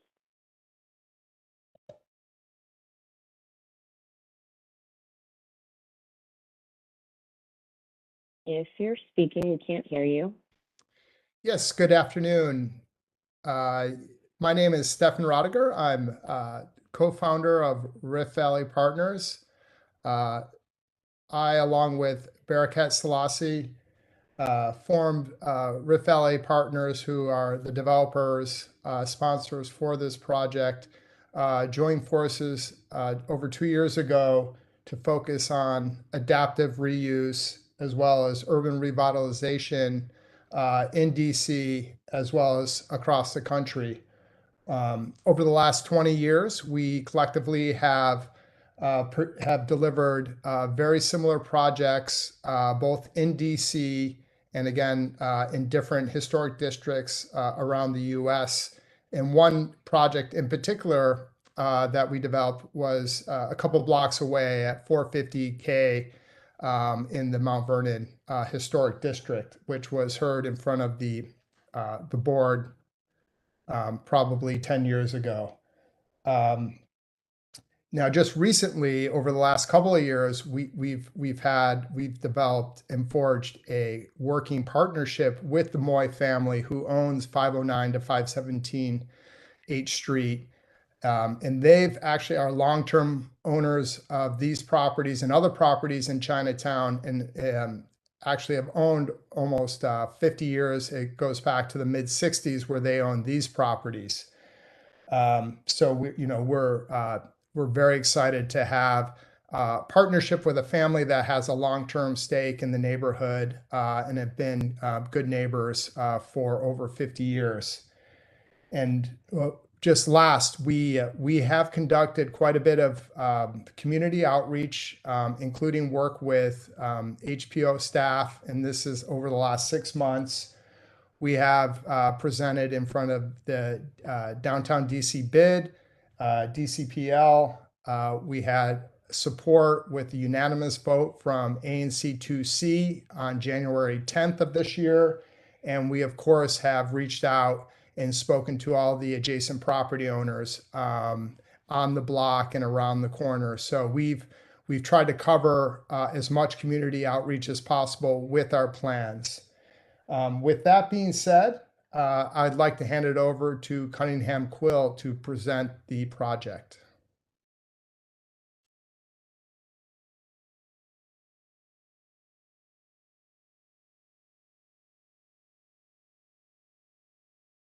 If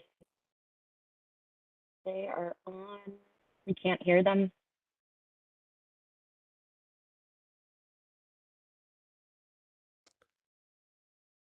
I'm not hearing them. Yeah, I don't hear them either. Let's. Do you see them on? I don't know whose name we're looking for. It looks like, Chair Heath, it looks like Ralph Cunningham is on, but he's muted. Okay. Liana, can you help with that?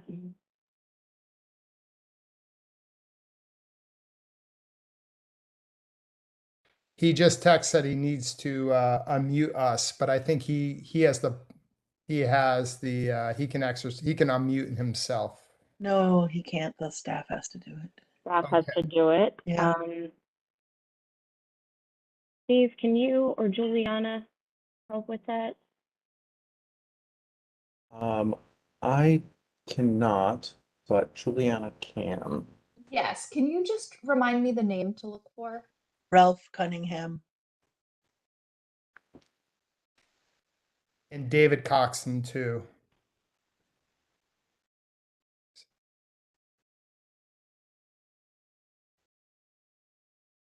Oops, he just disappeared.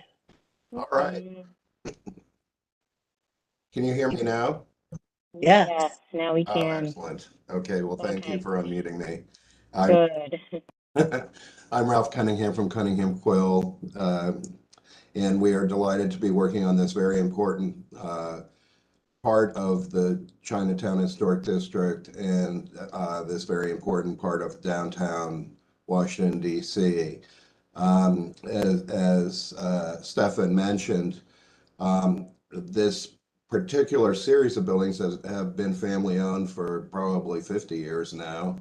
And we're delighted to be working with the current owners of the building on this project. And so what you see on the screen outlined in red are the 5 buildings. Just to be clear as we go along, I'm going to probably say full key a whole bunch of times. You know which one that is. That's the lower building on the right. So if we can go to the next page. You're obviously familiar with the site. As you know, Mass Avenue to the north has significantly taller buildings. And there also are taller buildings surrounding us, including the Wallach House, almost directly across the street on 6th Street, as well as other taller buildings further down H Street, and a very large building at 5th and Mass that is the sort of oddly shaped building in the photograph. Next. So this is some site context photos. I'm sure that you're all very familiar with these blocks. As Steve said, there's a mix of scales here. Many of these buildings began as residential buildings, were subsequently converted to commercial use. And then there are a variety of institutions, churches, etc., surrounding us. Next.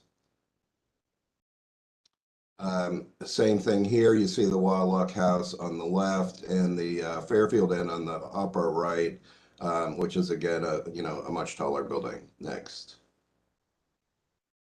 I'm not going to go through all of this, but I'll sort of refer to it as we go along. So if we go to the next slide, I think this is a very useful slide because it shows very clearly the site in red, and then the extent of the demolition that Steve mentioned in the rear of the property. As he mentioned, we intend to demolish the rear L's of the 4 row houses and the full key building, the rear half, which is all non-contributing concrete block sort of restaurant utilitarian structures in the alley. Next. Here is our site plan, and all of this will get more clearly, will become more clear as we go along. Next. So this is an image of the proposed project. A couple of things that I want to point out about it, and then David's going to take you through the individual elements of the facade. But what we have done is very carefully aligned the proportions, window pattern, etc., of the building with the townhouses below. We chose to use the full key building as the entry because it first of all has been modified substantially, as Steve said at the bottom. It is also level with the sidewalk. So for ADA access, it works well for us. The building is articulated and really quite thin. The site is very small.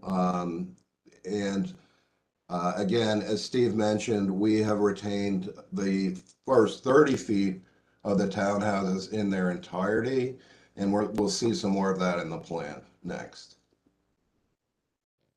So here's what I was just talking about. So the very, excuse me, the very faint red line, or the difference between the gray and the white. The gray is the footprint of the original townhouses.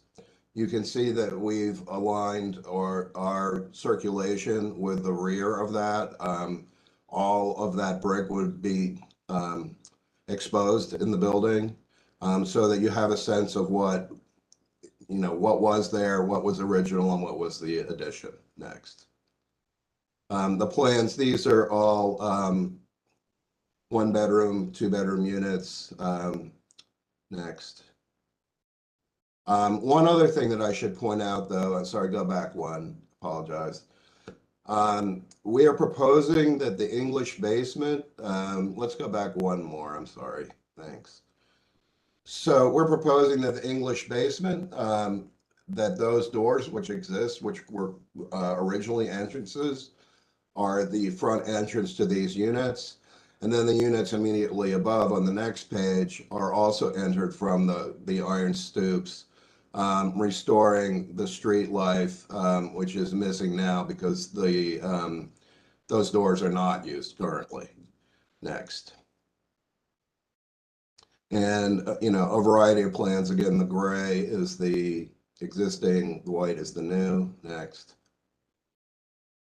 Next. Thank you. And then here on the 4th floor, you see the connection between the historic buildings and the addition.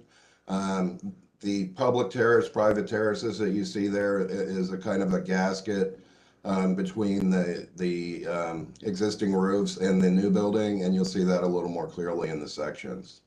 Next. And then, the building keeps going up. Next. There's units on the 9th floor to the back, and then there's an upper roof. Next.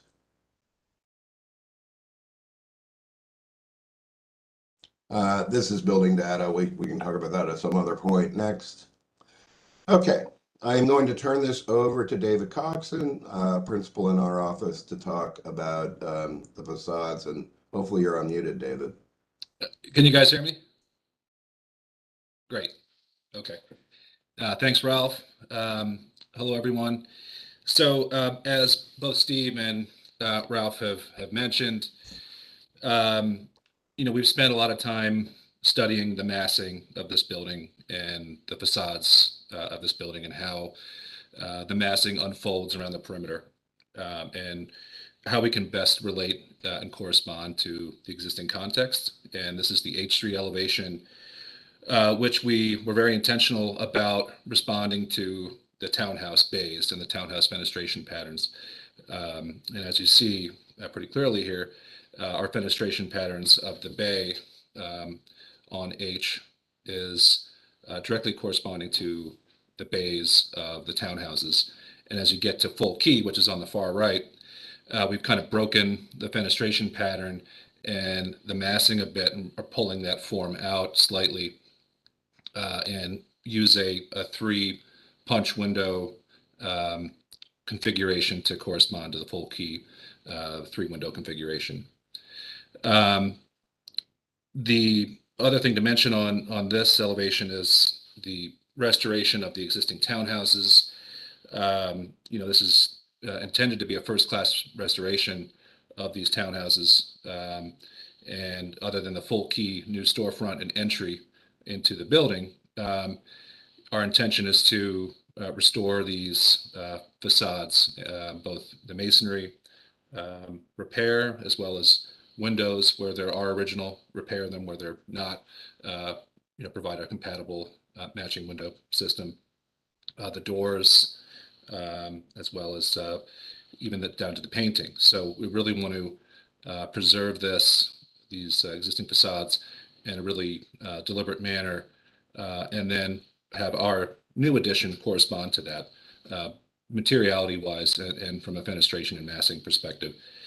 The materials here on the new addition are masonry on this facade. And as Steve mentioned, we're trying to be as responsive to the context with the materiality as well. So the bay portion of this facade is more of a skinny, long format brick, whether it's Norman or Roman cladding masonry, with the bands at the floors turning and becoming a soldier course to kind of differentiate and break down that scale of the masonry. The principal building setback is the masonry building, masonry form in the back, and you'll see it more clearly when we get to our perspectives. But that is also masonry, and as you get up to the 9th floor, that portion is the corridor of the 9th floor is also masonry, and then you start to see behind it is that alley facing massing, which is metal panel. And we're really trying to be very intentional here with using materials and our massing to break down the scale of this building. Next, please. This is the alley elevation, and we're trying to create a monolithic form here, but also one that it is handsome in its detailing and its windows, has some articulation of the bays with some setbacks in the window system to try to be a little bit more playful than a more typical alley elevation might be. You see on the right the brick mass beyond, which again you'll see more clearly as we get to the perspectives. Next, please. This is the view diagram section, which is cutting through our terrace on the 4th floor. So you see how that sets back in, and you can see the white form of the corridor. That, as Ralph mentioned, is kind of the start of our addition from the 4th floor and below to be attached to the back of the existing townhouses. At that 4th floor, we are proposing a green roof and reinforcing the existing roofs of the townhouses to support that. Above starting at the 5th floor, you see that bay cantilever projecting out over top of the terrace. Next, please. This is the same section, but just a little bit more descriptive on the setbacks. Next, please. And the other thing to mention here is on the townhouses, we are going to preserve all the floor levels, the floor framing, the demising walls between the units, between the townhouses. And that's for all of them. And the four to the left of 4 Key, to the west of 4 Key, all align. But when you get to 4 Key, the floor levels are actually different and quite a bit different than the townhouses. So, but we are going to preserve that. So we have some interior stairs from off the corridors into those units, a taller lobby space as well. But, to really minimize any interior demolition of the existing structure, our intention is to maintain all the floor levels and match up our new addition floor levels with those floor levels. Next, please. This is the longitudinal section. So you can see on the right that 4 Key building, how the floors don't align. And then the 4 townhouses all align. Next, please.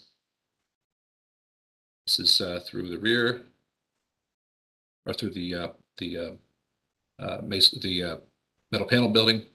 Next, please.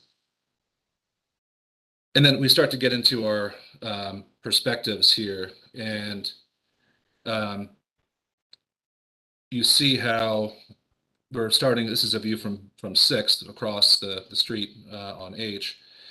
You see how the bay is articulated separately from the masonry building behind it. And, our detailing here has also been studied and how we can break down the massing of these floors and articulate it in a really conceptually clear and handsome way. And, it's,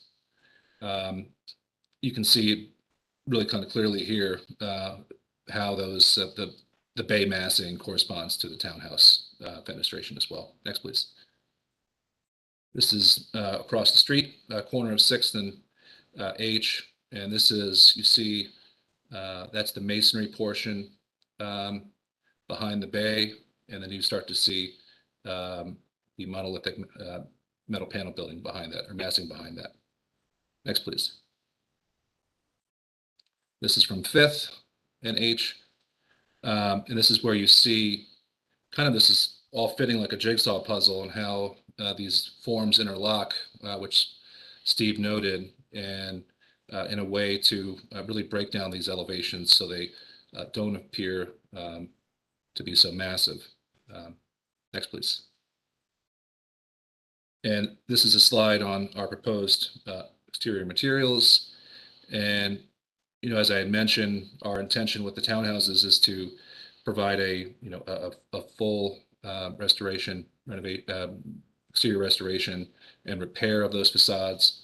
And we want our materials on the new building to be compatible with those. So on that front bay, we have that more of that Roman size brick, which is more of a buff tan to match kind of what's existing with the townhouses paint color, that is. And our intention is to repaint that to that color.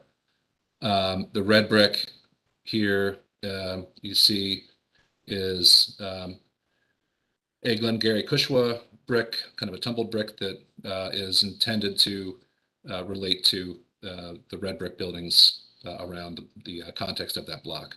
And then you see the middle panel portion behind that. We also are looking at a more of a Roman style brick up on that 9th floor terrace. Next, please. And I'll turn it back over to you, Ralph, to talk about context. Sure.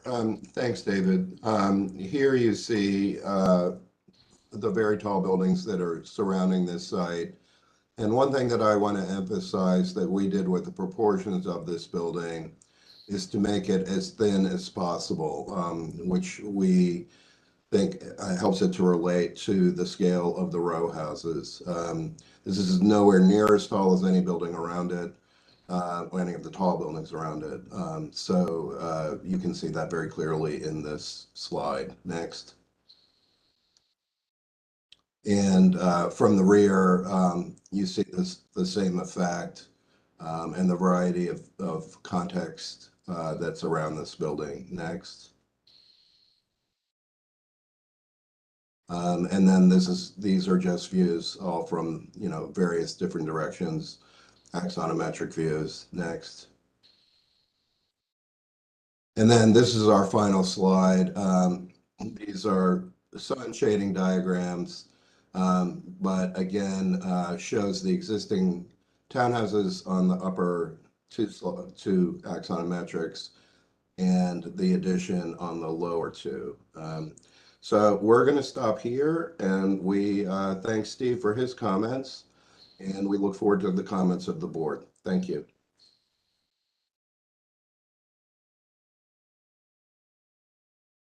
Thank you for your presentation. Any questions at this time from the board? Chair, just a quick one. Well, Sure. quick one or not. Mhm. I think I recall that you said that you have a preservation plan for the historic buildings and the Waukee building. Do you have that in place already? We are working on it. We have started it, but it is not complete. And obviously that would be a part of the permit submission. Thank you. I guess I have a question. This might be either to Ralph or to Steve. What is in other buildings that we've approved where there's been a setback from the front facade like this? Do we have any idea dimensionally what those have been? Yeah, we do. And we often talk in the office about sort of the 40-foot rule. The 40-foot rule, though, is really more about 35 feet. And I think the more important principle is what is the character of the underlying building? On townhouses like this, the general principle that was developed was essentially 30 to 35 feet or so, because that is the depth of the main block of the building. And so it's achieving not only sort of open volume above the main block of the building, but then it's also taking the pressure off having to lop off those buildings in a way that doesn't relate at all to their architecture, and retaining those main blocks. So that's why we thought that this was a good solution in this instance, because even though it cantilevers out over the buildings a little bit, it's not resulting in substantial demolition to them. And I guess the argument being that from many points of view, it might look like it's not part of these buildings. Correct. It looks Right. like There's it's enough of a part of a separation different. to where you read the historic buildings as remaining intact. Is it 40? Is it 35? It's 35 in Canadian, I guess. It's 40 in US, but something like that. Not funny, I know. Okay. But nonetheless, okay, that's helpful. And is the material? I guess this is a question for Ralph. If you said this, I apologize. But are the materials going to match the buildings down below the existing buildings or not? No, they don't. They're all, there's a lot of masonry in this building, and it will not be the same color. The masonry on the existing buildings is painted. It would remain painted. They're in, the underlying masonry is in relatively rough shape. Of course, we would, point the buildings and get it into, as David said, a sort of first-class preservation treatment of the brick in the windows, but we've intentionally contrasted with that. Okay, all right, thanks. Ralph, could you talk a little bit too about the view from Mass Ave? Because of the height of this, it'll be the rear building facade is really another front, and so I think that's why you've paid attention likely to some detail in the fenestration and how that works. But could you talk about how you think that works and how you've designed it to work sort of within the context of how that'll be perceived from Mass Right. Ave? So this is a sort of a version of that. I mean, I suppose you're way up in the air above Mass Avenue here. But we thought that, first of all, the rear of the building should really be much simpler. It is on an alley. There's a tradition, obviously, of alley architecture being much simpler, less fancy, if I can use that word, than the front of the building. And we also thought it was important to clad it in a different material, which is metal panel in this case, horizontal metal panel, to differentiate it from the front of the building. Here you also see the Wallach building directly in the foreground and the building at 5th and Mass. I think that's 555 Mass on the upper left. So we intentionally made it kind of quiet, kind of simple, but we did articulate it, as Steve said, to give it some interest. And we also wanted to have, kind of an urban reading, right? This is, not a fiber cement building. This is, it'll be viewed from Mass, as you said. We wanted to be really conceptually clear, but also, elevated in a way to kind of make it more of an urban reading around Mass and 5th and 6th. The fenestration patterns also are kind of being played with to have the single punch windows on that top floor and then going down to kind of double height bays where we've kind of stepped in the cladding, double, triple height bays, and also articulated the floor lines with the reveal to really kind of just elevate this facade to make it read more like a contextually appropriate urban building. Thanks, David. Have you also started to think about what you're going to use for heating, cooling, ventilating, and how fresh air will work? Are you going through the roof, or are you going to go through the perimeter wall? We're going through the roof. So there won't be, I think the underlying question is whether this thing will be pockmarked with all kinds of stuff. And the answer is no. Okay. I was worried with the Norman brick, especially. Yep. Horrible, yes. That's a bad dimension for through wall venting. Yeah, no through wall units here.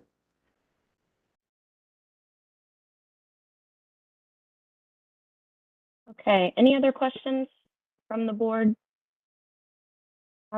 One last thing before we hear public testimony, I think Stefan may have mentioned that you all met with the ANC. We don't have anything in the record from the ANC. Can someone just talk about the reception to your presentation? Yeah, absolutely. We on January 10th, we presented to the new 2C ANC, and previously we're working with the SMD on the project, but we waited until we would be able to present to the four members. I think it was previously 2 members. So we did a 10 similar presentation to this, and the four board members had good questions, good interaction, good suggestions on how to improve the project and do additional public outreach, and enthusiastically approved the project 4-0. So I did follow up with Michael Schenkel to get the actual letter, and I know he was working on it.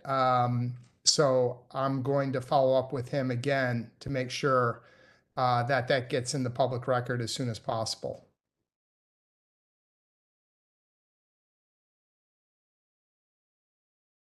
Okay, thanks, that's helpful. We do have 2 people who are registered to speak today on this application. Is Rebecca Miller on the line? I am. Hello. Hi. Are you ready to make your statement? I am. Thank you. Perfect.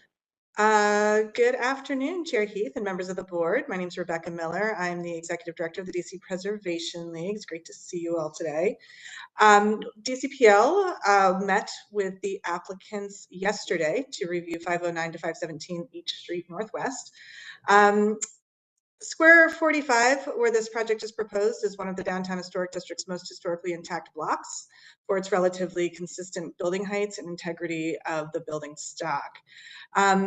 For those of you who were previously on the board, DCPL opposed the proposal for the site that was presented by a different team in 2020 due to its incompatibility of height and mass with the character of the downtown historic district.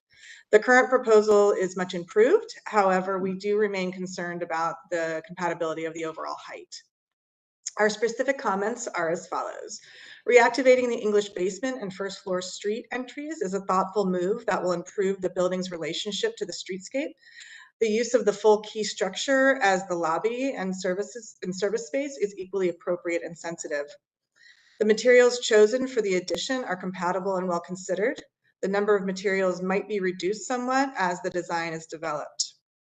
The rehabilitation of the historic masonry structures should include the restoration of the historic windows and doors as they survive, and the installation of compatible wood sash and doors where the originals have been replaced over time. Understanding the plan is to repaint the structures. The building should be repointed and repaired prior to that work, and any new paint should be breathable to protect the historic masonry. Historic salvage, if any, should be donated to Community Forklift or some kind of similar organization. Repair or replicate the profile of the historic cornice and coping. And the proposed, and then we have 2 more comments about the height of the building, which is the proposed 9-story structure above a raised basement is too tall for this site. As discussed in our meeting, this block remains a low-scale section of the downtown historic district. There is a 6-story over raised basement building on the west side of the block, but the other buildings are generally 3 to 5 stories. The height of the building should be considered in relation to the other buildings on the block and should also acknowledge the visibility of the structure from Massachusetts Avenue to the north and the downtown historic district as a whole. The committee appreciates the structural clarity of maintaining the setback of the depth of the main body of the historic row house structures. We do think there is some opportunity to widen the addition, narrowing the setback somewhat without altering the perception of the building from the street. That narrowing, however, would need to be carefully studied to avoid a sense of looming over the historic structures along H Street and to avoid impacting the perception of the historic buildings from the street. The Project Review Committee appreciates the opportunity to discuss and review the proposal with the design team, and we look forward to continued dialogue as the project develops further. Thank you very much for considering our comments. Thank you. Any questions for Ms. Miller? All right. Thank you. The next person that we have registered is Sujin Lee. Good afternoon. Sujin Lee. Good afternoon. Can you hear me? Yes, we can. Okay. I live on that block and I do oppose the plans for this. I'm sorry, I'm not more prepared, but I just found out about this a couple of days ago. I do not believe that the addition would preserve the historic character of Chinatown. Any modifications to the Chinatown area, especially on this block that has managed to keep its Chinatown identity, should serve the needs of the community and ensure that the building works architecturally with the existing landscape. I do live in that 6-story condo building behind this planned development. And I realize that we are the highest on that block. So it would be hypocritical of me to say, oh, it shouldn't be 6 stories. I mean, I think 6 stories is logical. The developers are comparing their development with the Wallach house across the street on the other side of 6th Street. And the Wallach house blends in well, with the rest of the neighborhood in terms of its architecture and the China's style of the neighborhood. My other thing is that I do not want to see Chinatown become a shell of itself. And I feel like it's heading in that direction. It's very important to keep Chinatown the way it is because it's a tourist attraction. And being a tourist attraction does help the Chinese community. I'm also Asian as well. And I don't want to see it become like the other blocks of Chinatown. The people don't come to Chinatown for the best restaurants or for waterfront views. They come here specifically because they want to see that architecture and they want to see, experience the Chinese culture. And by having these large towers looming over the historic buildings, it's taking away from that, and there won't be a reason to come here. So in conclusion, I am requesting that the board block this proposed addition. Does not meet the goal of preserving architectural and cultural heritage of this historic landmark. Washington, D.C. needs Chinatown to stay intact more than it needs another hotel, short-term or otherwise. Thank you. Thank you. Any questions for Ms. Lee? Ms. Lee, could I just ask a question to be sure that I'm understanding your comments? Yes. I'm wondering if it's the height or the height and the materials, or the materials, or the proximity or setback to H Street. If you could help me understand a little bit more about, because you live on the site and you're really familiar with the block, what your comments are about why it's not compatible with the district, in particular this block. Right. So I think the main thing is the height. I feel like it is looming over the entire block. My other issue is the floor to ceiling windows, and it doesn't, I'm not an architect, but it doesn't seem like the design works with the rest of the building. It's kind of like a sore thumb. It kind of sticks out like a sore thumb. And I would like to see that block maintain its character. It is the last of Chinatown. And at some point, you can't even call it Chinatown. There's going to be, large towers, large buildings.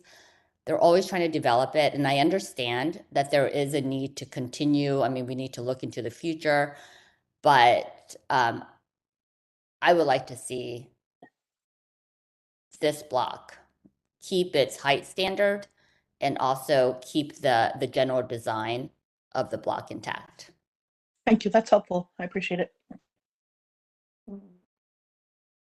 Thank you for clarifying. Then, would the applicant like to respond to any of the comments that you heard from any of the witness testimony? This is Ralph Cunningham again. The comments of DC Preservation League, as Rebecca said, we met with them yesterday, and we look forward to a respectful dialogue with them. We intend to work together on this, and really it's the same attitude towards the condominium owners on 6th Street. Okay. Any final questions from the board? All right. Then seems that we're ready to deliberate. We'll shift to deliberation. I'll ask board members to turn your cameras on. I'll do the same.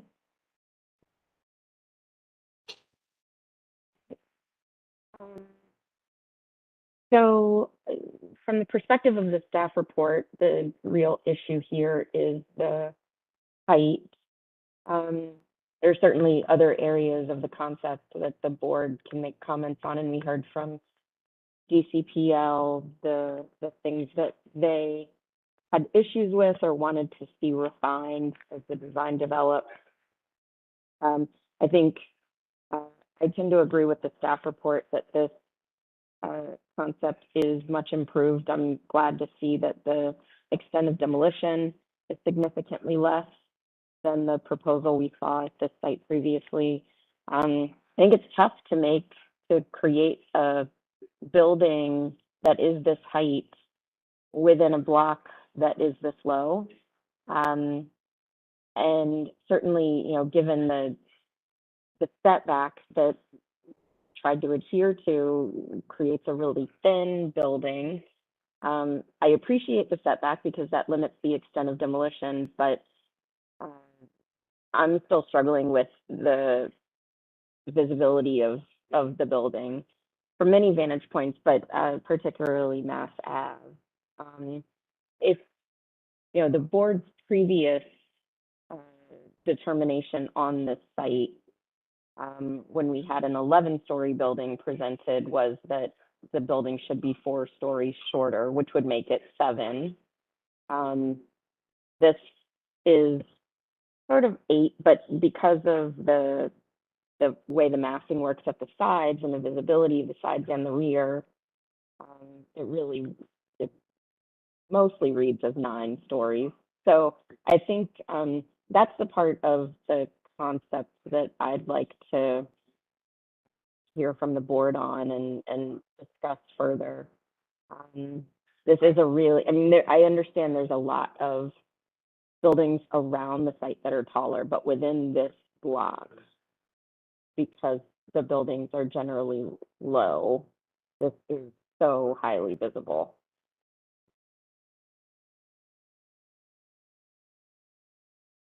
I guess, Marnie, I'm going back and forth between visibility and association, because I know that if somehow the designers were constrained to place this building closer to the existing facades, we would probably, have a lot of things to say about even more about the height and the visibility relative to the existing facades. Now that the building's been pushed back the way it does, and the fact that the context does possess taller buildings around it that one sees in the background of shorter buildings in the context of Chinatown, it sort of, to me, it arrives at a slightly different point, which is, and it's in a way, it's a matter of degree, right? I mean, we typically, if a building's addition is very close to the historic facade, we typically don't want to see it. On the other hand, as Steve has pointed out, this is a bit of a different animal relative to what else exists around it. Would shortening the building make a difference? I'm not sure it would, because even if you just took 1 story off, it would still be visible. So the extent, and the question in my mind is, if it's visible, does one immediately associated with the smaller scale facades in the foreground that you can't escape, and therefore one could argue to their somewhat kind of, compromising them to some degree, I suppose, or do you see it as part of the cityscape beyond, which could be a block away or 2 blocks away and things. And I think that's the sort of the crux of the matter. When I look at it from this view, I tend to see it as something which is part of the cityscape. I guess the question in my mind is, would the argument be helped if we asked the applicant to go back and make more views of the building in context so we could understand it more and understand that association? Or, would that go any further to do that?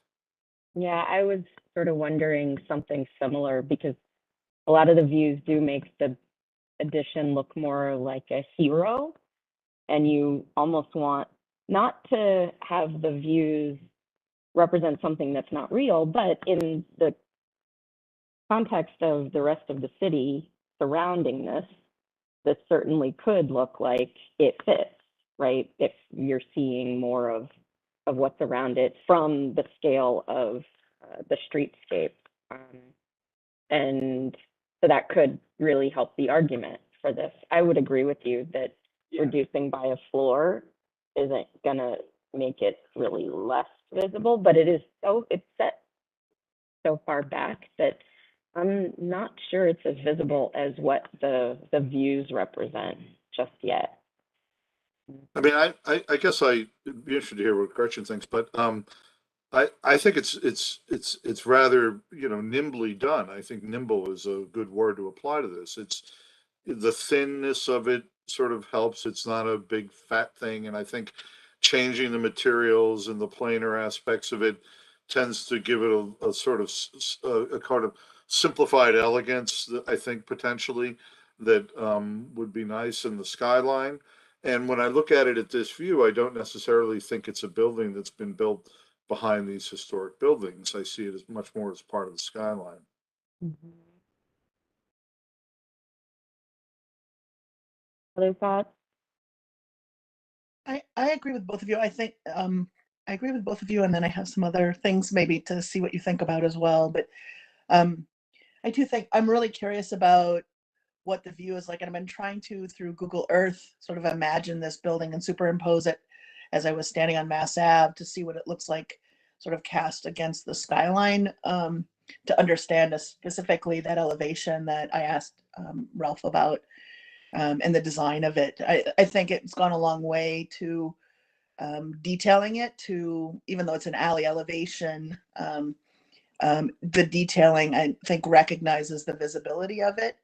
But I'm curious what it looks like. I do wonder just if one, to me, and maybe I'm oversimplifying it, but if it were one less floor, the proportion of how that building, the mass of the building that rises above the buildings at the streetscape, might work a little better together. I think certainly think on the streetscape, the amount of setback that's there is appropriate, and I think that is spectacular, and really helps to let the historic buildings sort of be on their own. I do really feel strongly that they've agreed to do the preservation plan, but that is a very important part that needs to be submitted for review, so we understand what they're proposing to do.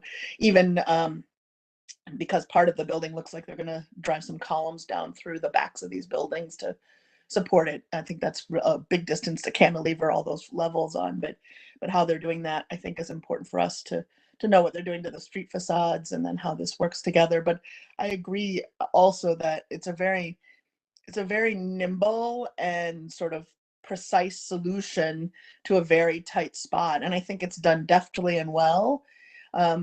I think there could be some simplification. I don't know if it's a reduction in materials. I'm not really sure.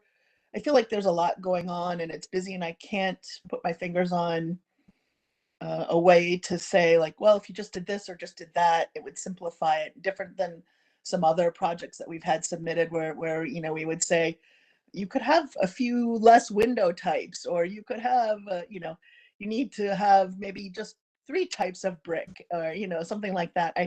I like the variation in the materials, and I like the variation in the color. I think it works well, and especially with the proportion of the building, I think the layering is nicely done. I'm kind of jealous of the Norman brick, but uh, but um, I think that the height is still, to me, the primary challenge. And I do think there's opportunity for mid-block development, and I think that's really appropriate in some of these downtown neighborhoods. I know we looked on the other side of Waukee House at another property that was proposed to go up in that area, mid-block as well.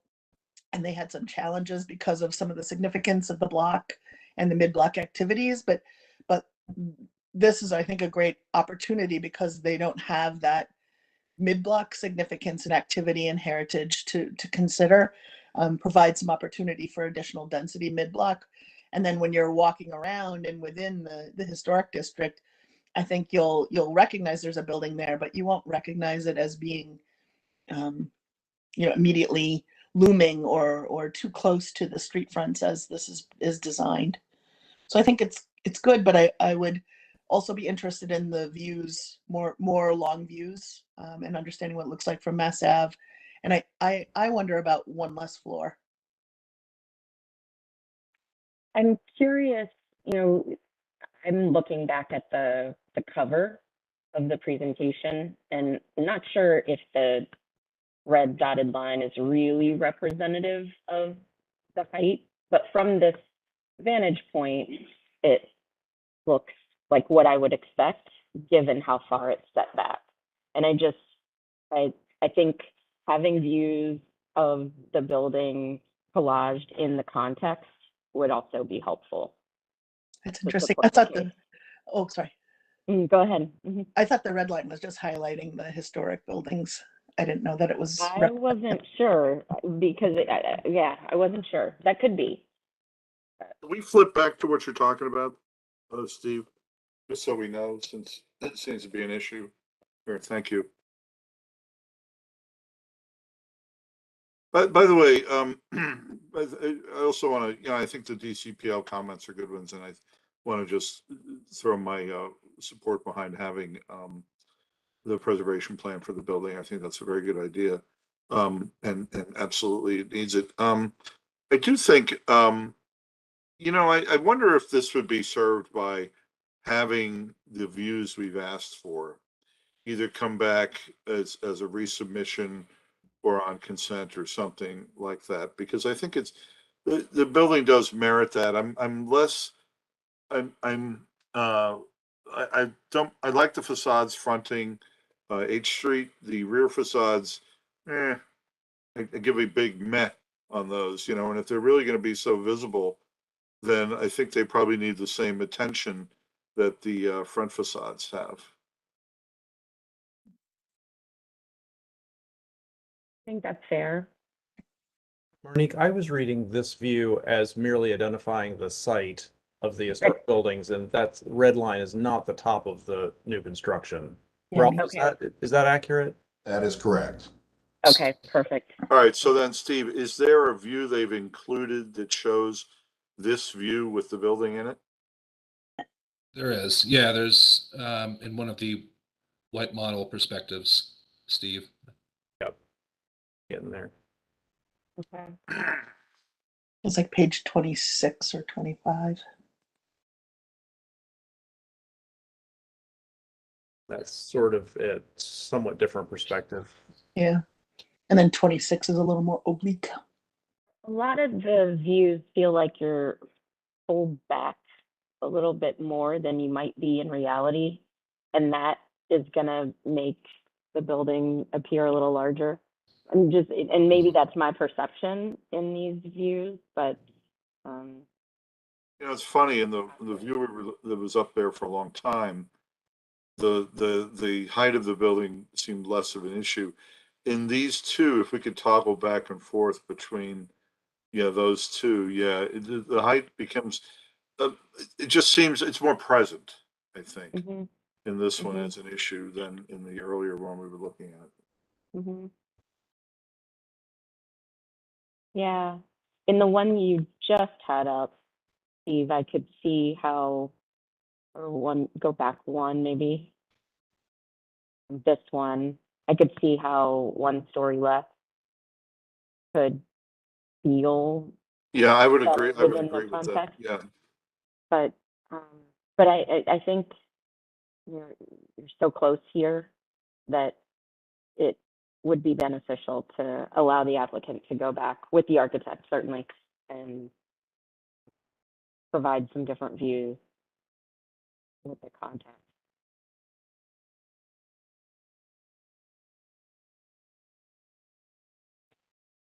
And we do have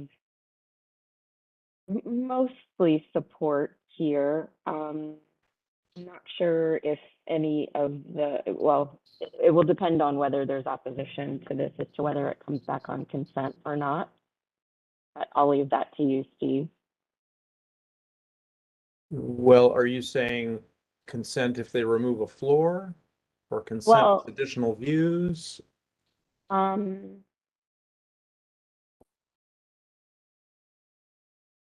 Certainly, I think if they remove a floor, it would be really easy for the board to get on board with it. But I'm not convinced that we need to ask them to remove a floor just yet.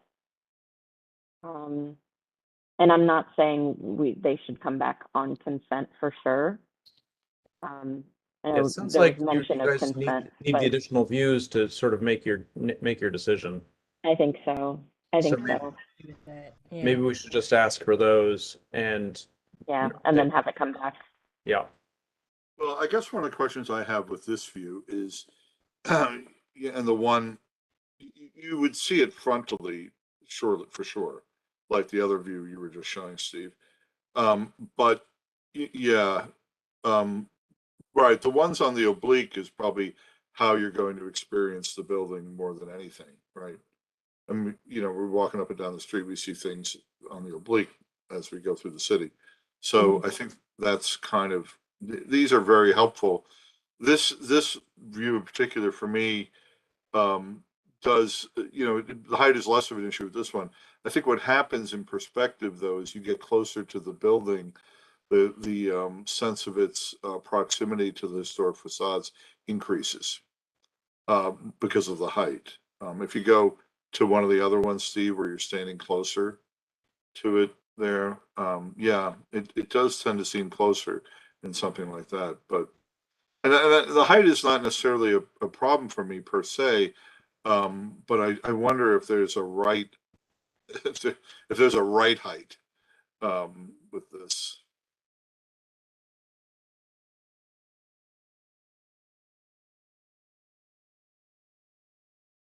So maybe the views, and then Steve and the applicants have heard our conversation about the height and the relationship to the existing context of the block.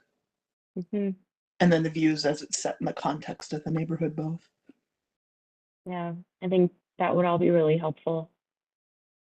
Matt, I'm also thinking about the comment that you made about how in the oblique, the back portion sort of gives away the height. I remember maybe Monique, you said it.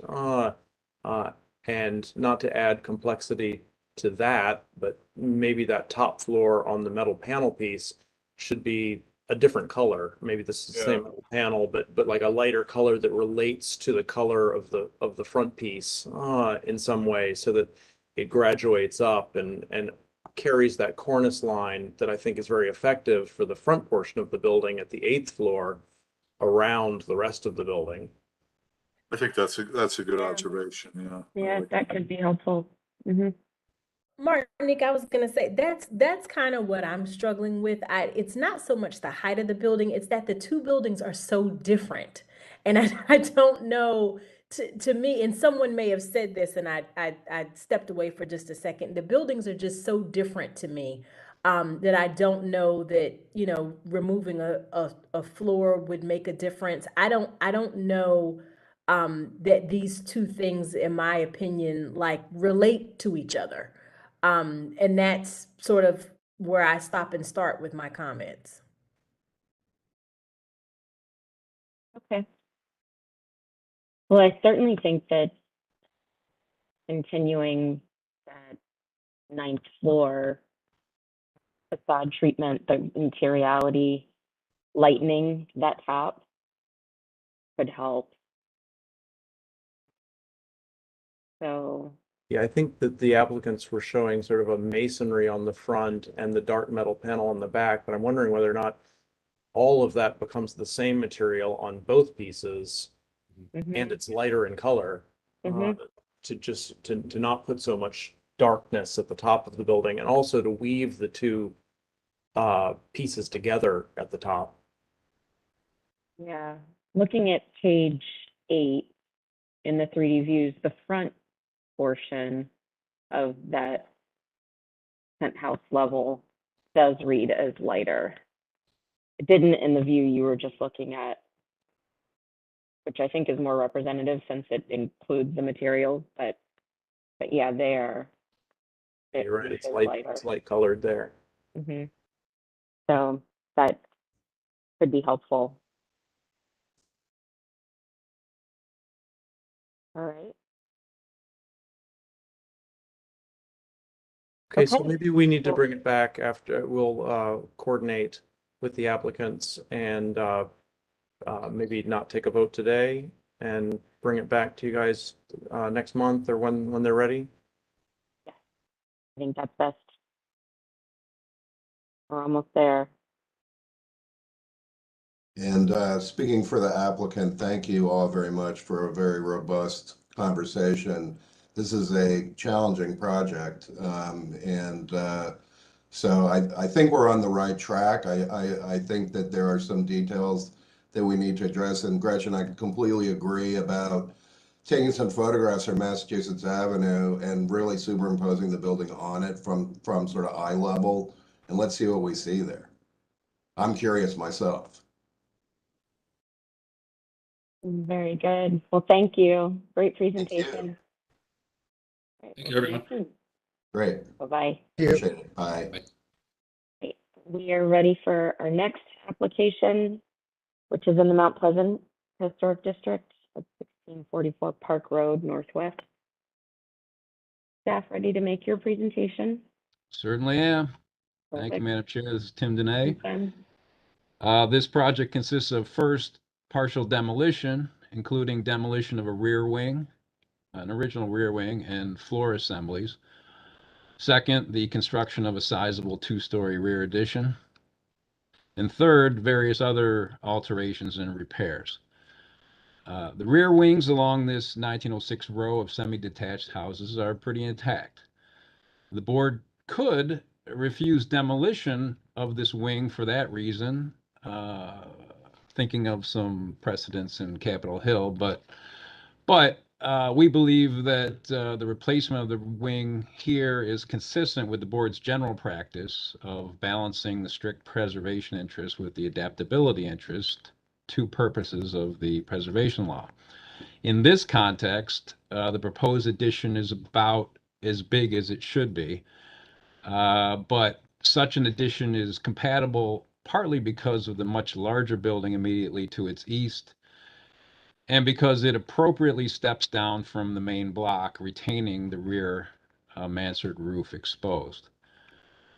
Such an addition would preferably be faced with brick rather than fiber cement siding, because it would have more warmth and visual texture, and perhaps more important, because all the surrounding buildings are of brick. Still, the board has supported similar additions with fiber cement siding in this historic district, but not vinyl, of course.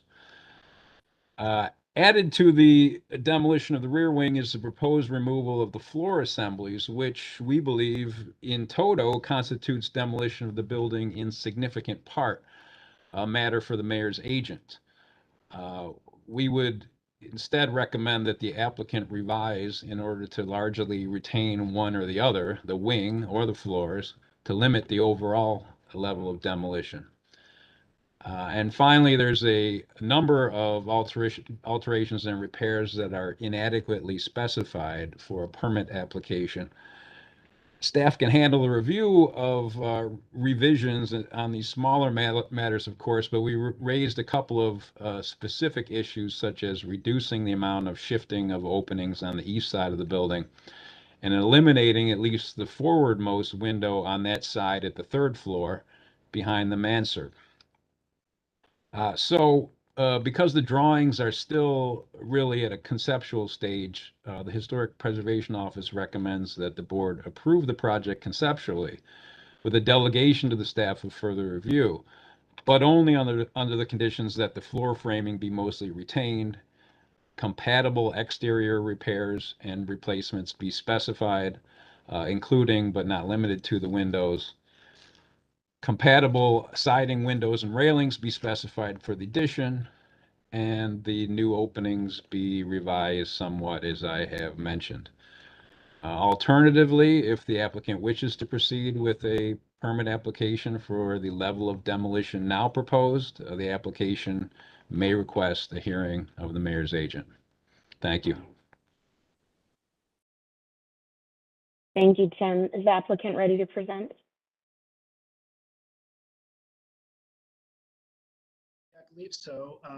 My name is Michael Cross. I'm the architect on this project. I'm joined here today by Matthew Lee and Lizzie Stewart. I believe Matthew Lee is going to be presenting for us today if he is ready.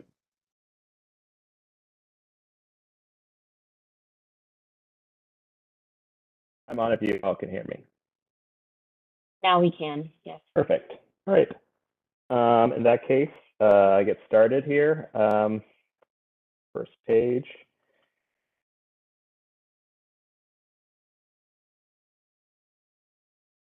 So this cover sheet gives us kind of a rundown of what our proposal. We are proposing interior renovations, partial demolition, and an expansion of the 1644 Park Road Northwest, which is located in the Mount Pleasant Historic District, a RA2 zone. And as a result of the exterior expansion in the rear and the front facade, window replacement is why we're here and subject to HPRB review. Next slide, please. The existing conditions of this 1906 semi-detached 3-story brick row house over a basement. It has a detached concrete garage in the rear, built sometime later, mid to late 1900s. Next slide, please. Oh, we're perfect. Nope, sorry. Back, thank you. This shows our existing versus proposed. The proposed scope of work includes demolition of the garage and partial demolition of the row house, specifically the 1- and 2-story rear wing, a new 2-story rear addition with rear balconies, roof deck, and green roof, a excavation of the existing cellar to increase ceiling height, an adjustment of the existing windows, in addition to new windows along the side yard facade, and all new interior layouts to convert the structure into a 4-unit apartment house. Existing exterior features such as the front facade, the entry porch, stairs, front and rear mounted roof, and the primary chimney along the side yard will be maintained and repaired as required. Next slide to the site plan.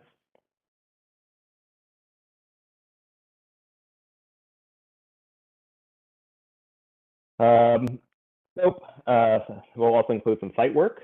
We are proposing replacing the 1-story garage with a new 2-car concrete parking pad in the rear with a roll-up garage door.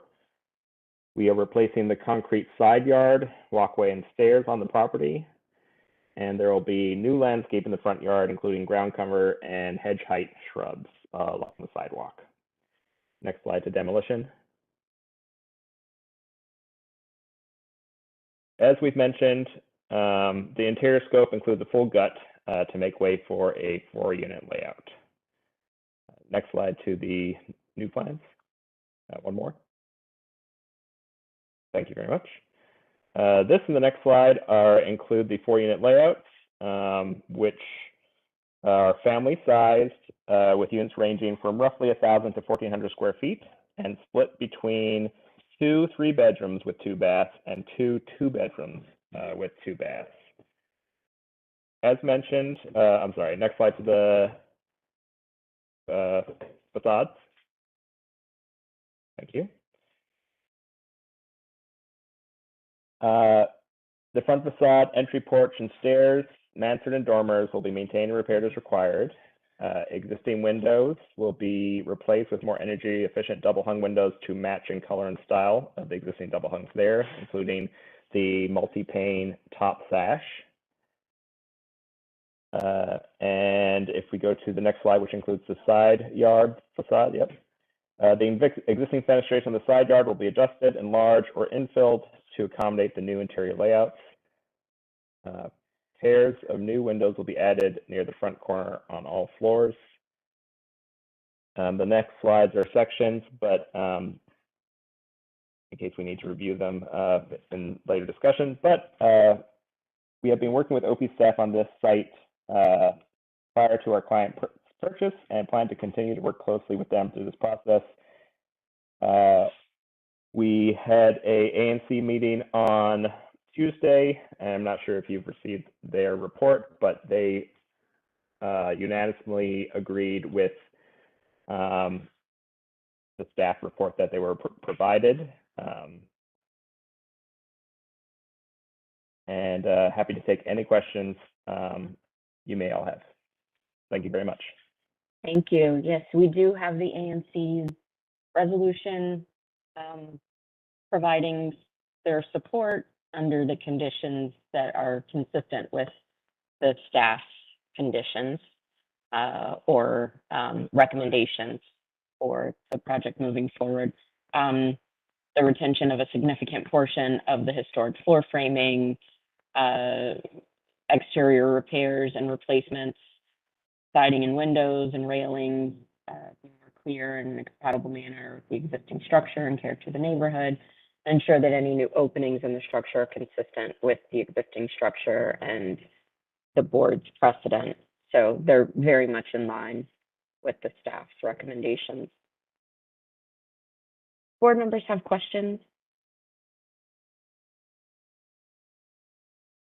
Any questions? Okay. We don't have anyone registered to speak on this, and the only letter that we do have is the ANC that I've just cited. So if there are no questions. Can staff throw in one other thought? Absolutely. I probably should have mentioned this before because it comes up constantly. People tend not to anticipate where things like electric meters are going to go. And when you're converting to an apartment building, there are going to be several meters, which makes for a very large cabinet. I've always said that the cost of converting a building into flats or into apartment building is that the meters have to be placed someplace out of sight.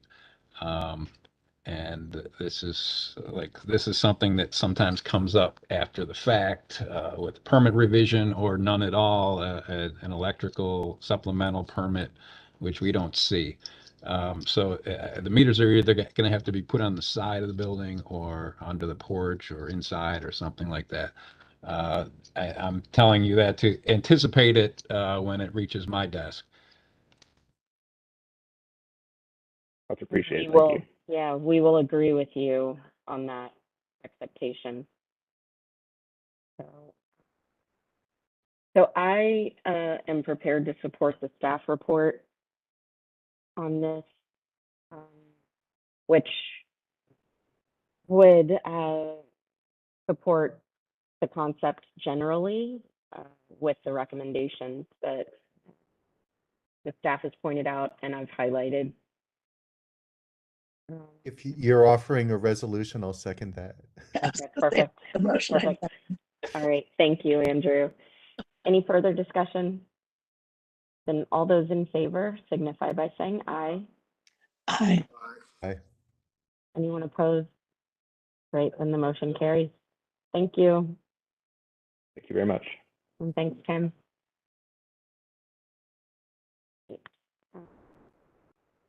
We're ready for our next case. This is our second to last in Capitol Hill Historic District. It's 732 7th Street Southeast. Do we have Moira? There you are. Here, we're suddenly ahead of schedule. Magically, yes. Magically. Perfect. Not too far ahead. Hopefully this works for the applicant. I think so. I heard them on an earlier case. But I will just quickly go through some of my staff report and then I will let the applicant walk through the project in greater detail. But this is for a building that was constructed within the period of significance for the historic district, but we did some digging and found a previous project that had gone before the HPRB, I believe between 2014 and 2015, and the discussion in the staff report made it very clear that the board had determined the building as non-contributing. So I just want to make that clear. The applicants have elected to retain the existing building and are proposing to add on top of it. And I just wanted to highlight a couple of points from my evaluation. There is some block context, which I think supports some of the height, but it would be helpful to have additional information because some of the taller buildings and larger additions within the last couple of years and decade are on the opposite side of the alley facing 8th Street. So I made a point to show where there is a tall building on this street frontage along 7th Street, but would like to, if the applicant has the figures on hand, better understand how the total height of the additions would compare to that tallest building. I have made recommendations along the lines of changing the color palette and would love to have feedback from the board about whether the massing on the uppermost floor should be pushed forward flush to the front. So overall, the project is compatible with the historic district, but it would be helpful to get the board's feedback on any design revisions or considerations that they might have. I think at that point we're a couple of slides in, I see. Maybe we want to go back to the front and let the applicant walk it through.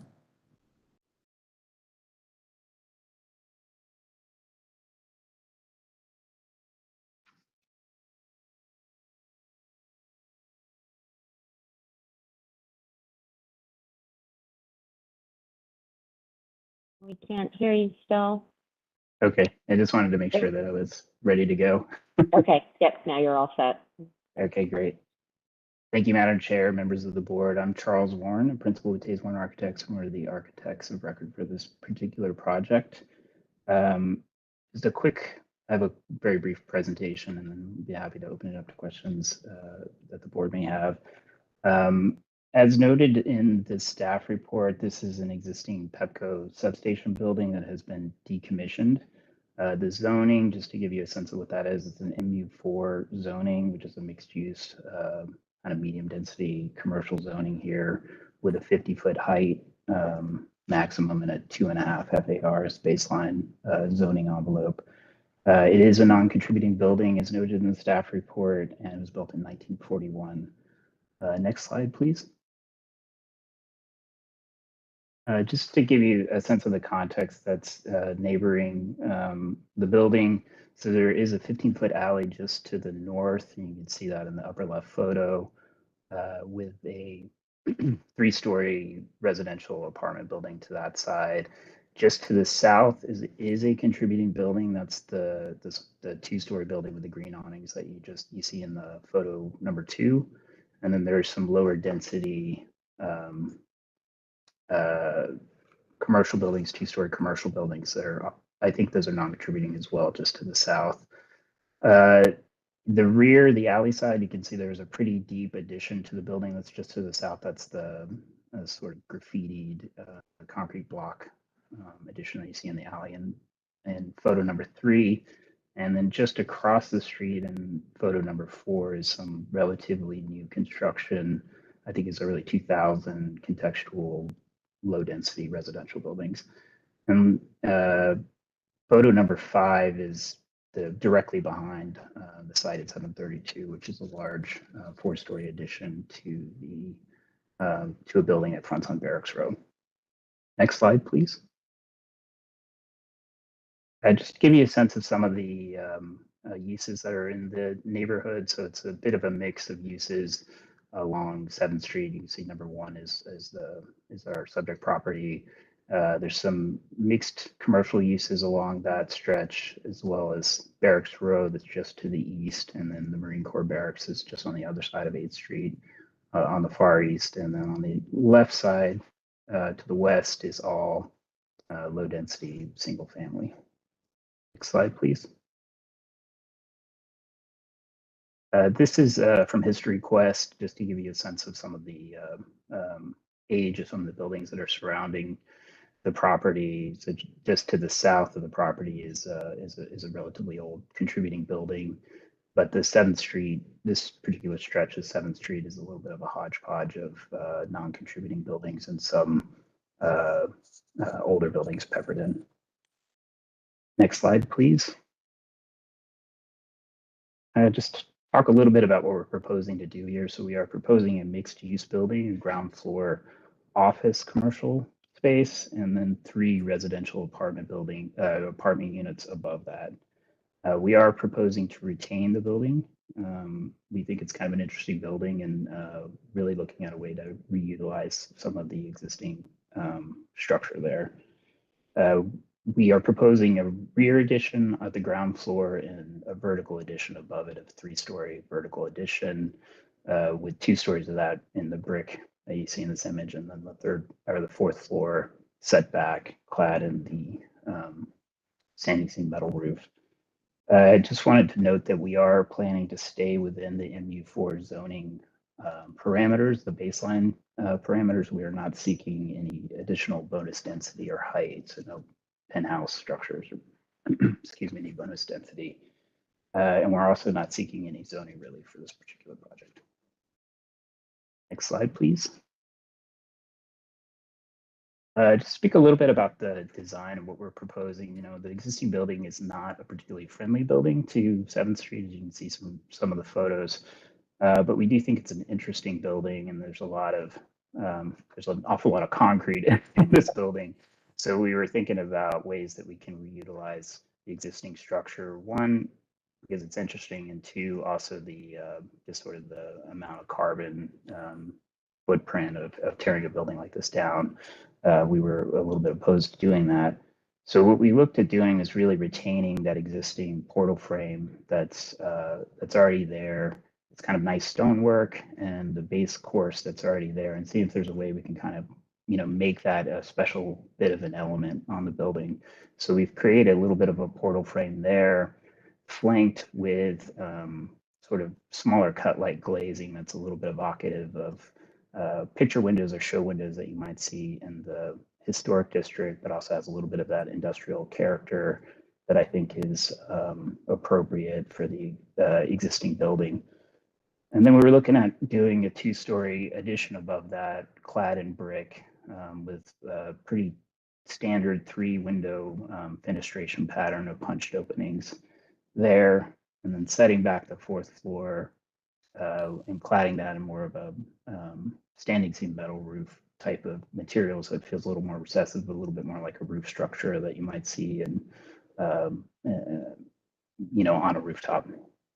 And we're also proposing to pull the parapet up on that 3rd floor to mask some of the massing of that 4th floor addition. And then we are proposing a couple of more punched openings along the alley side of the existing building. If you look in south here, we are proposing to paint the existing building. I think that, you know, we can explore some different coloration on that, but we were looking at painting it partially because we were doing a fair amount of interventions there that we think it might sort of clean up that facade and sort of even out some of the interventions that we need to do here. But I think this view gives you a good sense of the different heights and the different setbacks that you see from on this particular block of 7th Street. So this is the view looking south. In the far distance, you can see the highway overpass there. But there are some taller buildings to the south, and then sort of a hodgepodge of setbacks and relationships, vertical relationships to the building. Next slide, please. This is the view looking north. This is a pretty good illustration of us. What we're trying to do at the front is really just kind of tuck the building just behind that cornice line of the building to the south. So there's no, so you get the full return of that cornice line, and it sort of returns onto a vertical facade of the building. We do share a party wall with that building. So there's excellent. Oh, thank you. We do share a party wall with that building, so there's limited opportunities for openings, but that's something we could potentially explore as some at-risk openings or something like that. It is a pretty solid facade that we're sort of stuck with on the south side. Next slide, please. Just a view from the alley, we are looking to introduce a little bit of wood screening. It'd probably be a composite wood material just to kind of soften up some of that fencing there. Just given the abuse in the alley, we'd probably need to be a composite material, not real wood. And then introducing a roll-up garage door, and then introducing a trellis or shading element for that roof deck on the 1st floor on the backside here. Next slide, please. There is a view shed through the alley. So the alley cuts all the way through to 8th Street. So there is a line of sight when you're on 8th Street back to the building. We just wanted to include that just so the board has an understanding of what that view sightline might look like. Next slide, please. Just run through the elevations really quickly to give you a sense of the materials that we're proposing. So we do have mechanical units at the top. We would have some kind of perforated metal screening there, standing seam metal roof for the 4th floor addition, and introducing kind of a buff colored brick that I think is pretty close in tone to the existing stone there. That's what we were kind of shooting for. So there's a little bit of synergy between those two materials. Cast stone for the sills and steel channels for the lintels, again, to try to, you know, tie it a little bit to that industrial feel. And then, you know, the aluminum storefront glazing that's a little bit more of a industrial cut light configuration. And then retaining the existing stone that's in the building. Next slide, please. Just to give you a sense of the alley side here, like it's the materials basically wrap around. We are showing a reveal kind of between the existing building and then the rear building, but keeping that same height, and showing where the old building ended as sort of a marker of the existing building. You can kind of see where those changes are made. Next slide, please. And just again, the view from the alley from the rear. I'll speak a little bit to some of the questions on the staff report. So the visibility of the fourth floor, excuse me, I think we're happy to look at, potentially extending that back a little more on the 7th Street side. But in terms of the area or eliminating that, I don't think that that's viable for this particular project. We really need the square footage. It is a small lot. There's a note about a roof deck on the front side, and we would like to propose the possibility for a little bit of a balcony there or outdoor space, just kind of given the post-pandemic world. It sort of helps with the viability of those residential units to have a little bit of outdoor space, and kind of helps with the wellness of those residents. And it's a very small balcony, and it's largely screened by a pretty tall parapet. Mechanical units, I think we can explore maybe pushing that further back towards the alley so it wouldn't be as visible from the 7th Street experience. I think that's something we can certainly look at. And then the materials, I think, we were actually trying to shoot for a little bit of a warmer color palette. I think that the gray is something that we can explore. I kind of like, we did like the buff brick. We do think it's appropriate to the historic district, and we have seen other buildings with that are actually on 7th Street that have some of that coloration. So we thought it was a nice compliment to the historic district. Whether the gray paint that we have at the base is something that we could certainly explore, and then maybe the standing seam, maybe lightening that up and going more with a bronze or a copper color there. Light pollution at the rear, I think, was another one. I think that certainly we can reduce some of the glazing on the alley side. The ground floor uses will primarily be office use, so there won't be late nights. It was mostly a daytime activity there. And I'll speak a little bit to our community outreach. We did meet with the Planning and Zoning Committee a couple times with ANC 6B. We met with them prior to submitting a concept application. We also went back to them recently, and we have a letter of support from the ANC 6B. And we also have a letter of support from Capitol Hill Restoration Society and some neighbor support letters that should be in the record as well. And with that, I'll sign off and happy to answer any questions that the board may have. Thank you. Thank you. We did receive the ANC's resolution, I believe it was this morning. We do have that in the file. And we have those other letters. We have Capitol Hill Restoration Society here, represented by Beth Purcell, to speak today. So is Ms. Purcell on the line? Yes. All right, are you ready to make your statement? Yes, good afternoon, board members, and thank you for hearing our comments. My name is Beth Purcell. I'm testifying on behalf of the Capitol Hill Restoration Society's Historic Preservation Committee. And we note that the staff recommends eliminating or reducing the visibility of the 4th floor roof deck, and also recommends change to the color palette and rear fenestration. While we believe the project is compatible as presented, we support the staff's requested changes, and we believe this project is compatible with the Capitol Hill Historic District. And thank you for considering our comments. Thank you. It's always helpful to receive your feedback on these proposals, so thank you. Any questions from the board for Ms. Purcell, and then we'll take questions for the applicant. Any for Ms. Purcell? All right. And any questions for the applicant? Okay. Then if there are no questions, the board would be ready to deliberate. So we can turn on our cameras and begin our discussion.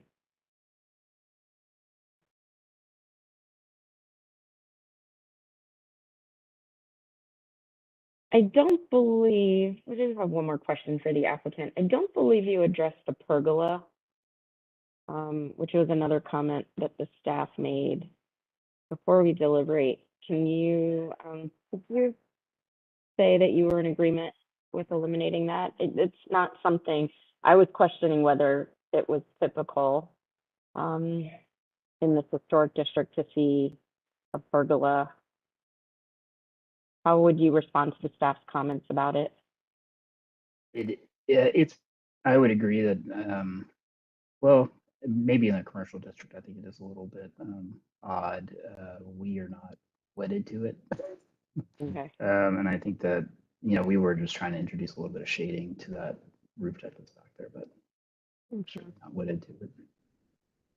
Okay, thanks. It looks like the board's ready to deliberate. Does anyone want to start? I agree with the staff report's comments. I think it's a good solution. I think they should do everything they can to work to not have meters or trash cans up in the front of the building. Yeah, I completely agree with you, and I think the staff report summarizes well. No, Tim did a good job.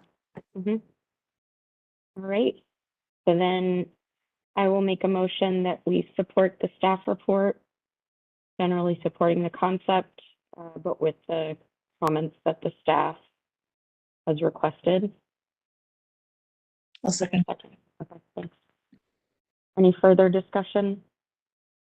All those in favor signify by saying aye. Aye. Aye. Anyone opposed? Then the motion carries.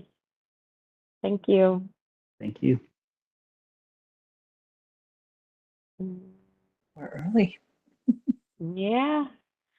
It's always amazing to me how we manage to get back on track in the afternoon. Okay, so we are on our last case and we are now a half hour early. Do we want to take a 15-minute break? I don't know if the applicant is on yet, but let's take a 15-minute break and come back at 2:30. We'll still be a little bit ahead. All right, thanks.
All right, we're ready for our last case of the day. Also in the Capitol Hill Historic District at 6647 G Street Southeast. Moira, are you ready? I am. So this is a return case for 647G. The board last reviewed a project at this address in December of the past year. Some revisions have been made, so the rear full width addition is still proposed. And the demolition floor plans remain the same. There had been some confusion, debate about the extent of internal demolition in terms of the structural framing systems and floor assemblies. In the axonometric views, where the walls at the rear had been shown sort of translucent and everything was color-coded in red, including the interior walls and the floors, which seemed to indicate wholesale demolition of everything beyond the front masonry wall. Now the rear walls are shown as opaque and red and have notes indicating that exterior walls and windows are to be removed. The basement entrance that the board found incompatible has been revised from the large front areaway now to be an entrance that is in line with the board's design guidelines. The requested information about railings or enclosure at the roof have not been addressed. So overall, there is still a lack of clarity regarding the extent of internal demolition because of the removal of the rear walls for the rear addition. It's important to have that point clarified to know whether or not this constitutes demolition under DCMR 10, Section 30B, 305B. It would also be helpful to know from the applicant if they intend to do the sub-basement excavation using earth moving equipment or if to be done by hand, because that would also indicate whether or not the joists and framing at the first floor can be retained. Usually, beyond the consideration of these structural concerns, because of the DCMR code, interior alterations are not usually subject to the board's review. It is ultimately under the jurisdiction of the Department of Buildings to look at structural drawings, underpinning. But so that's why it's important for us to have the applicant further clarify so we know whether or not this is something that is under the board's purview and needs to be discussed and understood in that way. Additionally, we are still seeking the information or clarification about the railings at the roof.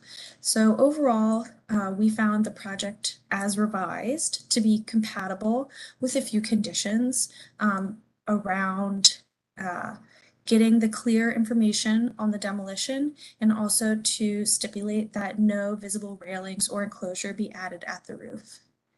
And I will let the applicant, who I think should be on, walk through the project in greater detail. Bojan, are you still on the call? Will it be you who's presenting?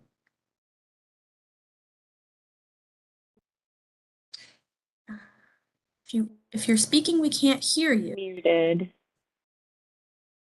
Is it Nagusan you hear me? Solomon? Yep, now we can. Yes, this is Nagusu Solomon. I'll be presenting.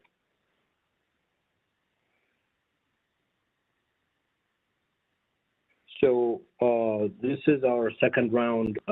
As Moira mentioned, we have revised the front areaway, and essentially we've eliminated any revisions in the front except for the replacement of windows and the front door. The main addition will be a 6 feet addition in the rear. Can I share my screen? It's not letting me share a screen here. You've already sent your materials in, so that's Okay. what the staff is going to advance. Okay, so as you can see, these are the existing pictures from the front and rear pictures. The dog leg is what we're essentially filling in the back with a 6 foot addition. So the extent of the demolition, as Maura mentioned, is that we're gonna demo the dogleg exterior brick wall. The joists are going to be replaced in that area because they are, they would have to extend to the party wall. So that's what we tried to clarify in the last submission. The length of that dog leg is approximately 5 feet. So, and the joists are going to be essentially 16 to 17 feet long. The current joists are 12 feet. So we're going to demo that wall. So those joists would have to be replaced. We're going to try to keep as many joists as possible. There is a stair that's going to be installed in the middle. So that portion of this joist will be cut. And if we could reuse them by hanging it to the existing stair shaft walls, we will do that. The front portion of the joist we'll try to keep, but we have shown on sheet H004, if you could go to that sheet, the existing plan as well as the demolition, the interior walls, it appears from the pictures that we have and from our visit that this has been previously renovated, so none of these walls are original building walls except the exterior. So there has been some modifications done to this building before. So we would not be the first to renovate the interiors of this property. So the interior walls would be demolished. We will try to keep as much of the structure as possible, but the floor level will not be revised. The floor level will remain. The grade, it's a walkout basement currently. So what we're doing is excavating one floor below that to create a subcellar level. We're keeping the floor levels again to the same height. There is no need for railings at the roof because we're not adding any additional floor level.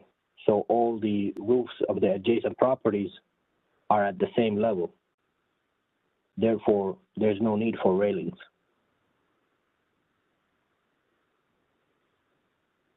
So this sheet shows the rear wall to be demoed as well as the dogleg to be demoed. We'll try to keep as much of the rest as possible. As I mentioned again, there will be no revisions on the front facade.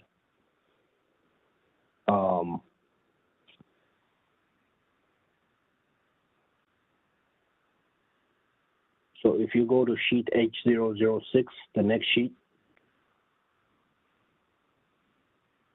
that blue line is where the existing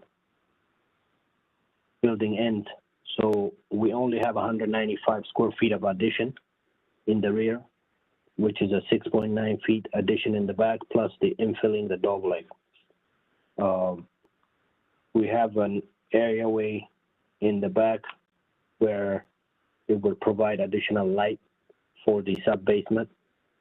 And we have steps to get to the sub-cellar level.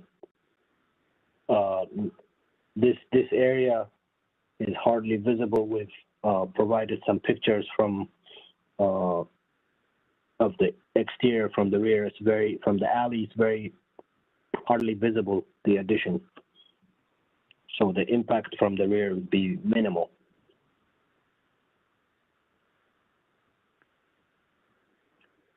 The use of this project will be converting the existing single family into a 4-unit apartment building.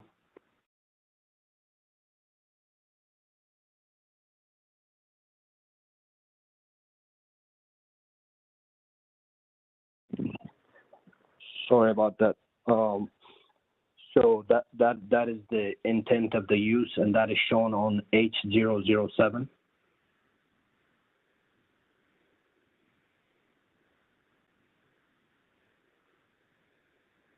if you go to the next sheet, H008 shows the proposed subcellar level plus the 6.9 foot rear addition,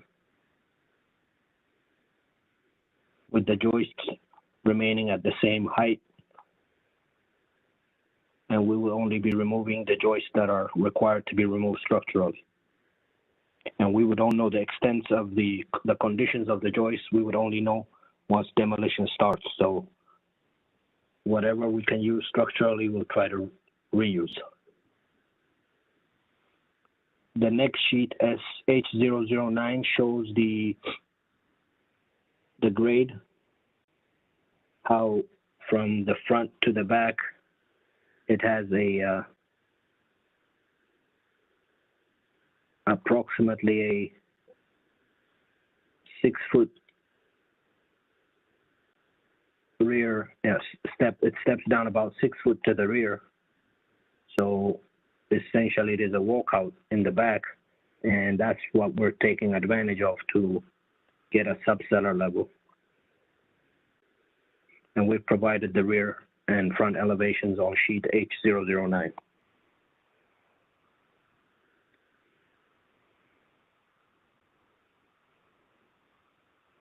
If you go to sheet H010, that shows you the axonometric views from 4 directions to show the proposed infill, and it shows that the adjacent property roofs are at the same level, so there will be no need for a railing.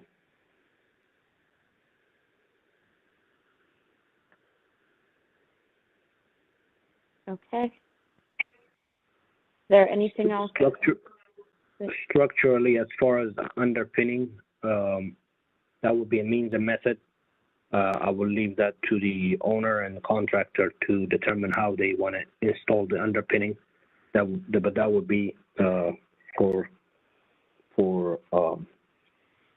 the owner and the contractor to decide.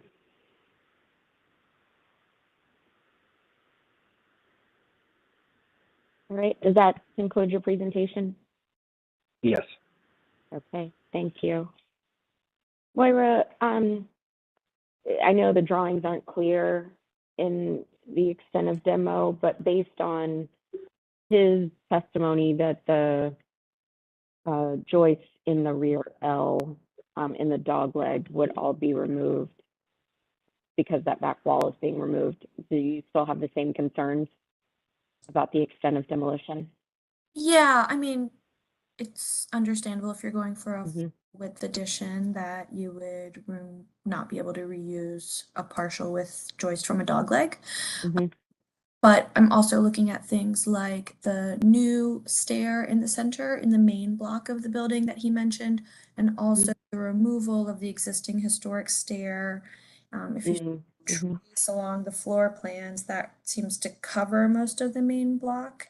And so I don't know if it's maybe I'm not communicating it clearly. It's not because I'm asking about the structural condition of the existing joists, but the programming at the interior in addition to the addition seem to show that there would be almost wholesale removal of all interior joists because of the programming. Okay. Does that more sense? Okay. That does.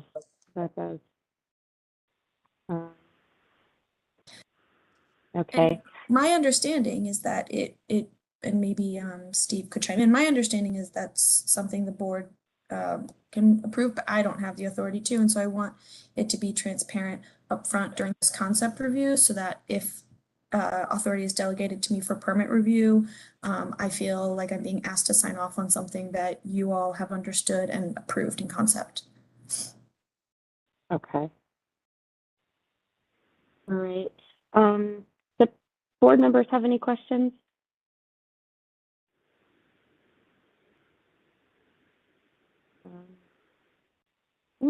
Gretchen was having difficulties, but it looks like she's back in now. Back in. Okay. Yeah, thanks. Perfect. I don't have any questions. Thank you for asking. Okay. All right. Sure. All right, well, then we do have several letters in the file on this application. We have one from Carol Anschwitz, Greg Herrick, Norman Metzger, David Fenney, Peter and Martina Polasek, Lindsay Workman, David Taylor, Gus West, and Kimberly Kaufman, and then a letter from Capitol Hill Restoration Society. And I believe Beth Purcell is still on the line and ready to testify. If I might interject, Marnique, I didn't hear you list it, but there was also a late letter from the ANC that I am hoping maybe you received in. Yes, we did get that this morning. Thank you for that reminder. Yes, that was there as well. A letter of support.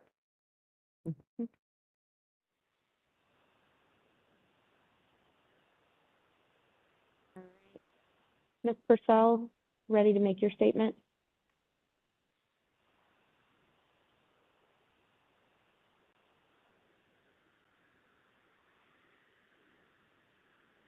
Is she on? We're not hearing her. I'm on now. I'm sorry. Oh, perfect. Okay. Okay, my name is Beth Purcell. I'm testifying on behalf of the Capitol Hill Restoration Society's Historic Preservation Committee. We believe that this case presents the risk of two very bad precedents, one procedural and one substantive. At the hearing on this case in round one with the board found the extent of the demolition to be inconsistent with its regulations. Implicit in that would be that the applicant would have to satisfy the board as to the details of the demolition. The staff report for this round, this hearing today, notes that there is still a lack of clarity regarding the extent of interior structural demolitions. The staff report recommends that the board nevertheless find the project compatible and that the board should require the applicant to provide staff with clear and realistic drawings indicating the extent of the demolition of the roof, floor, and assemblies.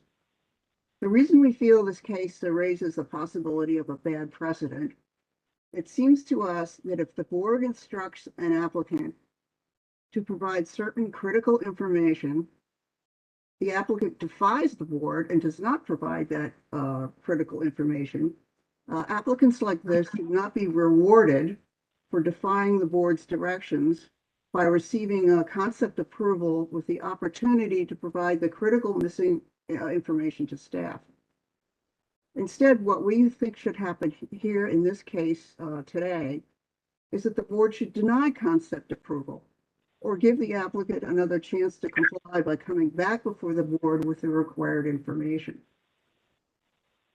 I think it's not a good idea for the board to take actions that could be interpreted by some future applicants as basically excusing them from complying with the board's clear directions. The second potentially bad precedent involves this largely windowless basement unit. The applicant still proposes to excavate a basement cellar addition the full depth of the building. The plan for the basement unit shows one bedroom with the required window and three windowless spaces called dens. The plans show three bedrooms, which indicate a planned occupancy by more than one person. The reason we believe this is not compatible is because traditional Capitol Hill basement apartments have good natural lighting through doors and windows and also good ventilation. These plans strongly suggest that only the occupant or occupants of the bedroom with the window will have regular access to natural light and ventilations. But if there are occupants of the other three windowless basements units, they will not have this. We believe that these planned units in the sub-basement do not meet the long accepted basic requirements of good housing, safe, decent, and sanitary, and clearly does not meet Capitol Hill's tradition of attractive and healthful English basement apartments. So for these reasons, we believe that the board should not approve the basement unit proposal. We agree with the staff's concerns about the visible railings on the roof, and we believe that this project is not compatible with the Capitol Hill Historic District because of the demolition and also because of these sub-basement units. And thank you for considering our comments. Thank you, Ms. Purcell. You've made many great points as usual, and do board members have questions? Okay. Chair I Heath, believe this the is ANC commissioner is on.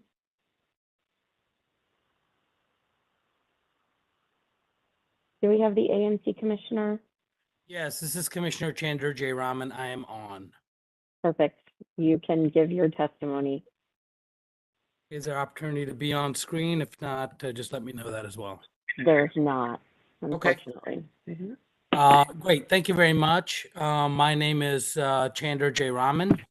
I come before you not on behalf of ANC 6B, but rather speaking as a resident and commissioner for SMD 6B06. I was one of the two people who voted against this application, and I'm here to speak to that end. Came up during our discussion that the comp plan and the Capitol Hill Smart Area Plan would allow this kind of development. And my view is that those are documents that paint with a broad brush stroke, which is very different than the HPRB, which is what I call the fine shaping brush that rules on specific cases such as this one. I believe that HPRB should deny this application for several reasons. One, infill of the dogleg. It's a historic feature that is under attack across the hill. Particularly, what's unique about this block is, to my knowledge, this would be the first building on this entire block where the dogleg has been filled in. I don't think it's necessary or appropriate. If this was a single family house, it would be different, but it is not. It's slated to be a rather significant development. As has been pointed out by Capitol Historic District as well as Ms. Nadal, the extent of the demolition, the applicant has failed to comply with the board order for providing a detailed analysis of the existing floor joists and need to remove them, particularly because they're historic oak beams. You don't find those very easily anymore. And so I think we need to see some additional more clarification prior to any sort of work being done. Third, in reviewing these plans, I noted that there is a stairwell that they claim to be preserving, and this is specified. Let me see if I can find it. It is on 1 second, please. On H007, it shows that the existing stair to cellar to be restored. However, it's unclear to me where that stair leads, because if it goes to the cellar and you look at the cellar level, there is no door. There's a bathroom where potentially the entrance would be. So where does this stair leave? If it is intended to be preserved, it should be an access point for the cellar level, but it's not shown, it's not clear here where that entry would be. Further, I too have concerns about the two what are labeled as dens. I think that's insufficient to say what would happen potentially in the event of a fire. Not just natural light, but the safety of occupants in that space. As the drawings currently show, the first floor has a stairwell that leads to the basement. It's clear in looking at those that there's a bathroom, that there's a closet, and potentially a washer dryer.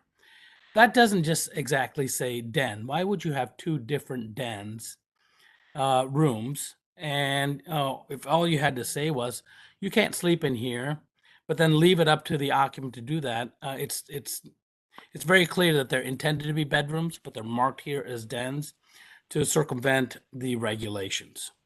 I also have a concern about the rear access point.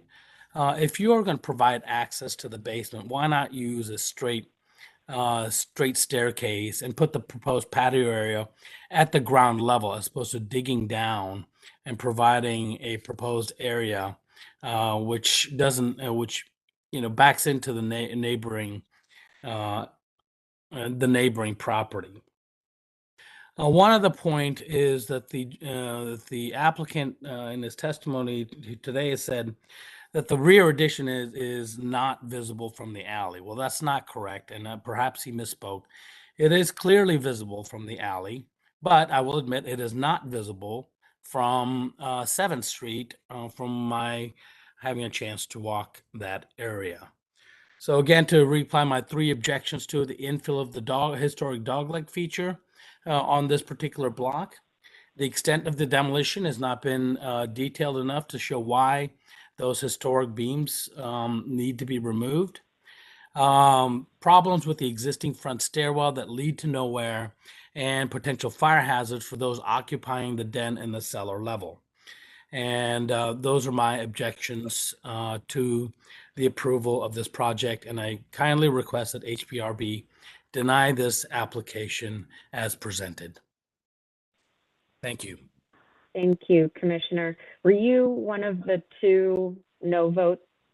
Yes, sir. The Yes, ANC ma'am. resolution? Okay, all right. I assumed so, but just wanted to be clear, and it's great to have your perspective. That's Thank you. why you didn't support. Thank you for testifying. All right. Any questions for this commissioner or for Ms. Purcell? No? Okay. All right. Are there any final questions for the applicant from board members? Okay. If not, then are we ready to deliberate? So I would like to give a response to Mr. J. Raman's comment, if it's sure. possible. You're more than welcome to before the board deliberates. Yes, please. Yeah, the door is at the first floor is not shown mistakenly, but the door will remain, and there is a corridor that's shown to enter from the main level to it's labeled as first floor level right now, but it's really the cellar level, and then there will be a sub-cellar underneath that. So it will be a first floor plan. If you go to sheet 8007, which shows the steps going down, there is a door that will remain that is there now, which would be access to the basement. Currently, we've labeled it first floor on these plans on sheet H007, but there is a corridor. Clearly, there will be a door. We mistakenly didn't show it here, but obviously we would want to keep the door for light and for access to the exterior from that unit 101. That's one item. Secondly, as it relates to egress and fire, we have provided 2 means of egress for the sub-cellar level as required by code. That is the that is something that's regulated by DCRA, and I don't believe this is a historic issue as it relates to the use of the structure. As far as the light, as mentioned by Beth, there's a large areaway in the back to provide as much light as possible. That was the whole intent of increasing the areaway. And the demolition, as I mentioned, there will be demolition as required to install these walls, including the stair shafts. So we have provided as much information as we can give now, but without seeing the extent of the, without seeing the condition of the existing joists, which are, as mentioned, historic, we don't know the conditions. So we cannot provide all the information as it relates to the demolition. We have provided as much information as we can at this time without opening up the joists and seeing all the details of the existing framing. which is currently covered, we cannot say structurally what needs to be exactly demolished.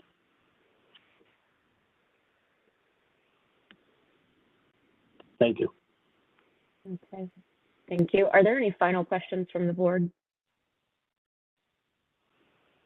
Okay.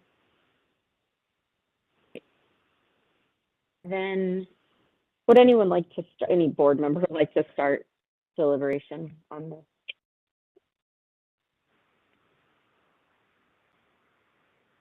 I would say that I don't find the information presented substantively different than what we had the first presentation, and I have all the same comments and questions as I had the last time.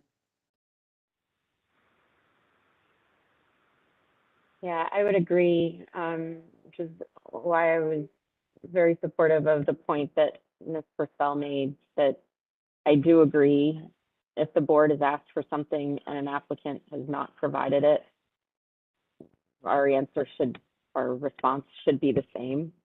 I think our options are to either deny this or to give the applicant another opportunity to provide the information we've asked for.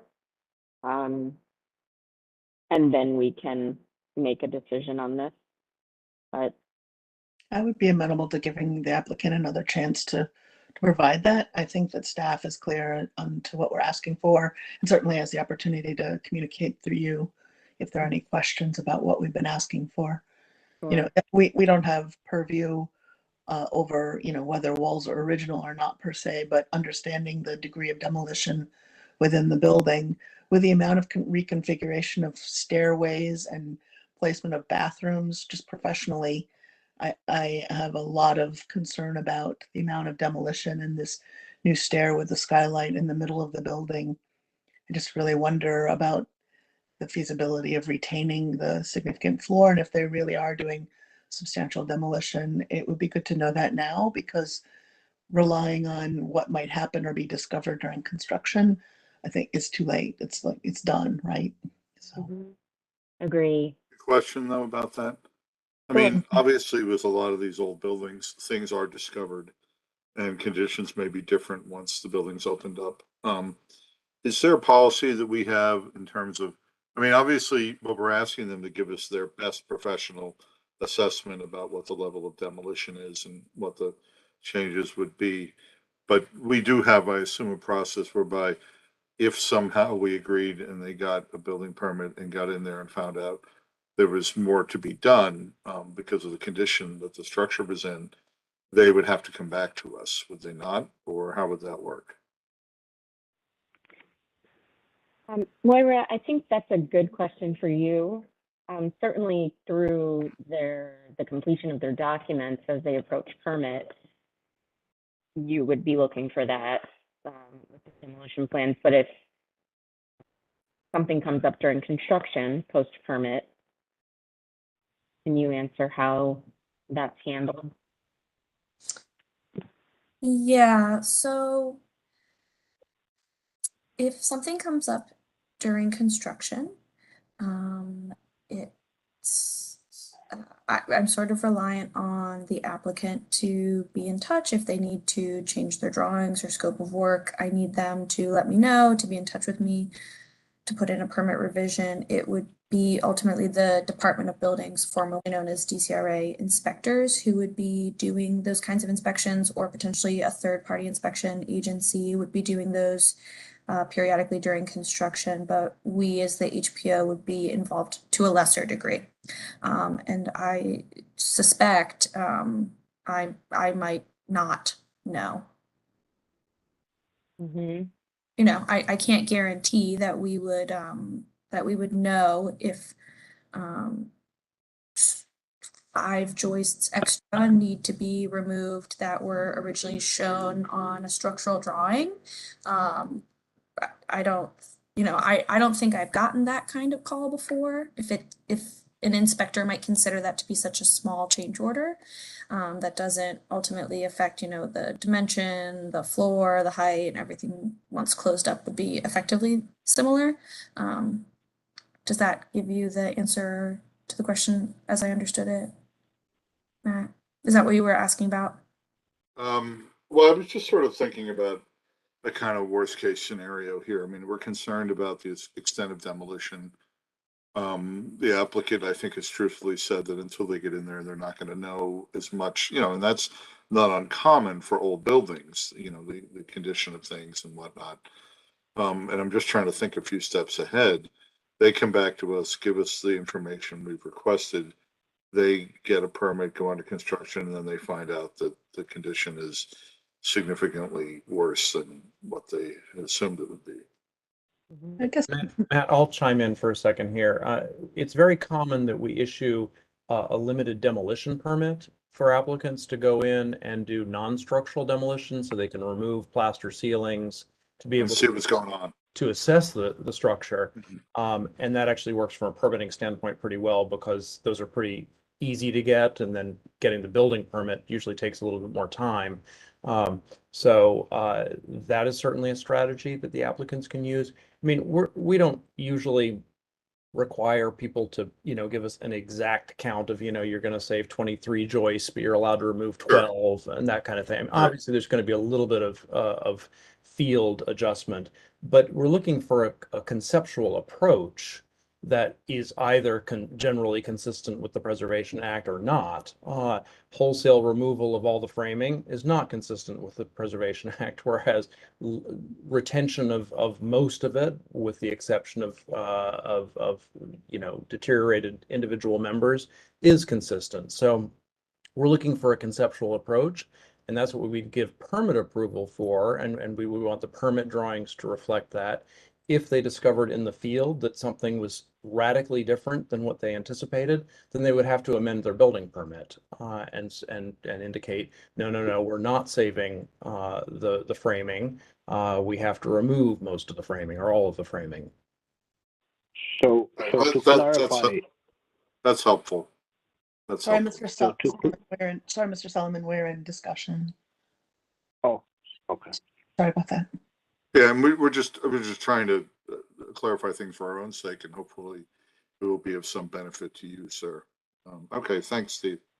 For me, Matt, the thing that I know that, we all know from working on existing buildings that you open up and there are surprises no matter what, no matter even going in and doing probes and looking, there are always surprises.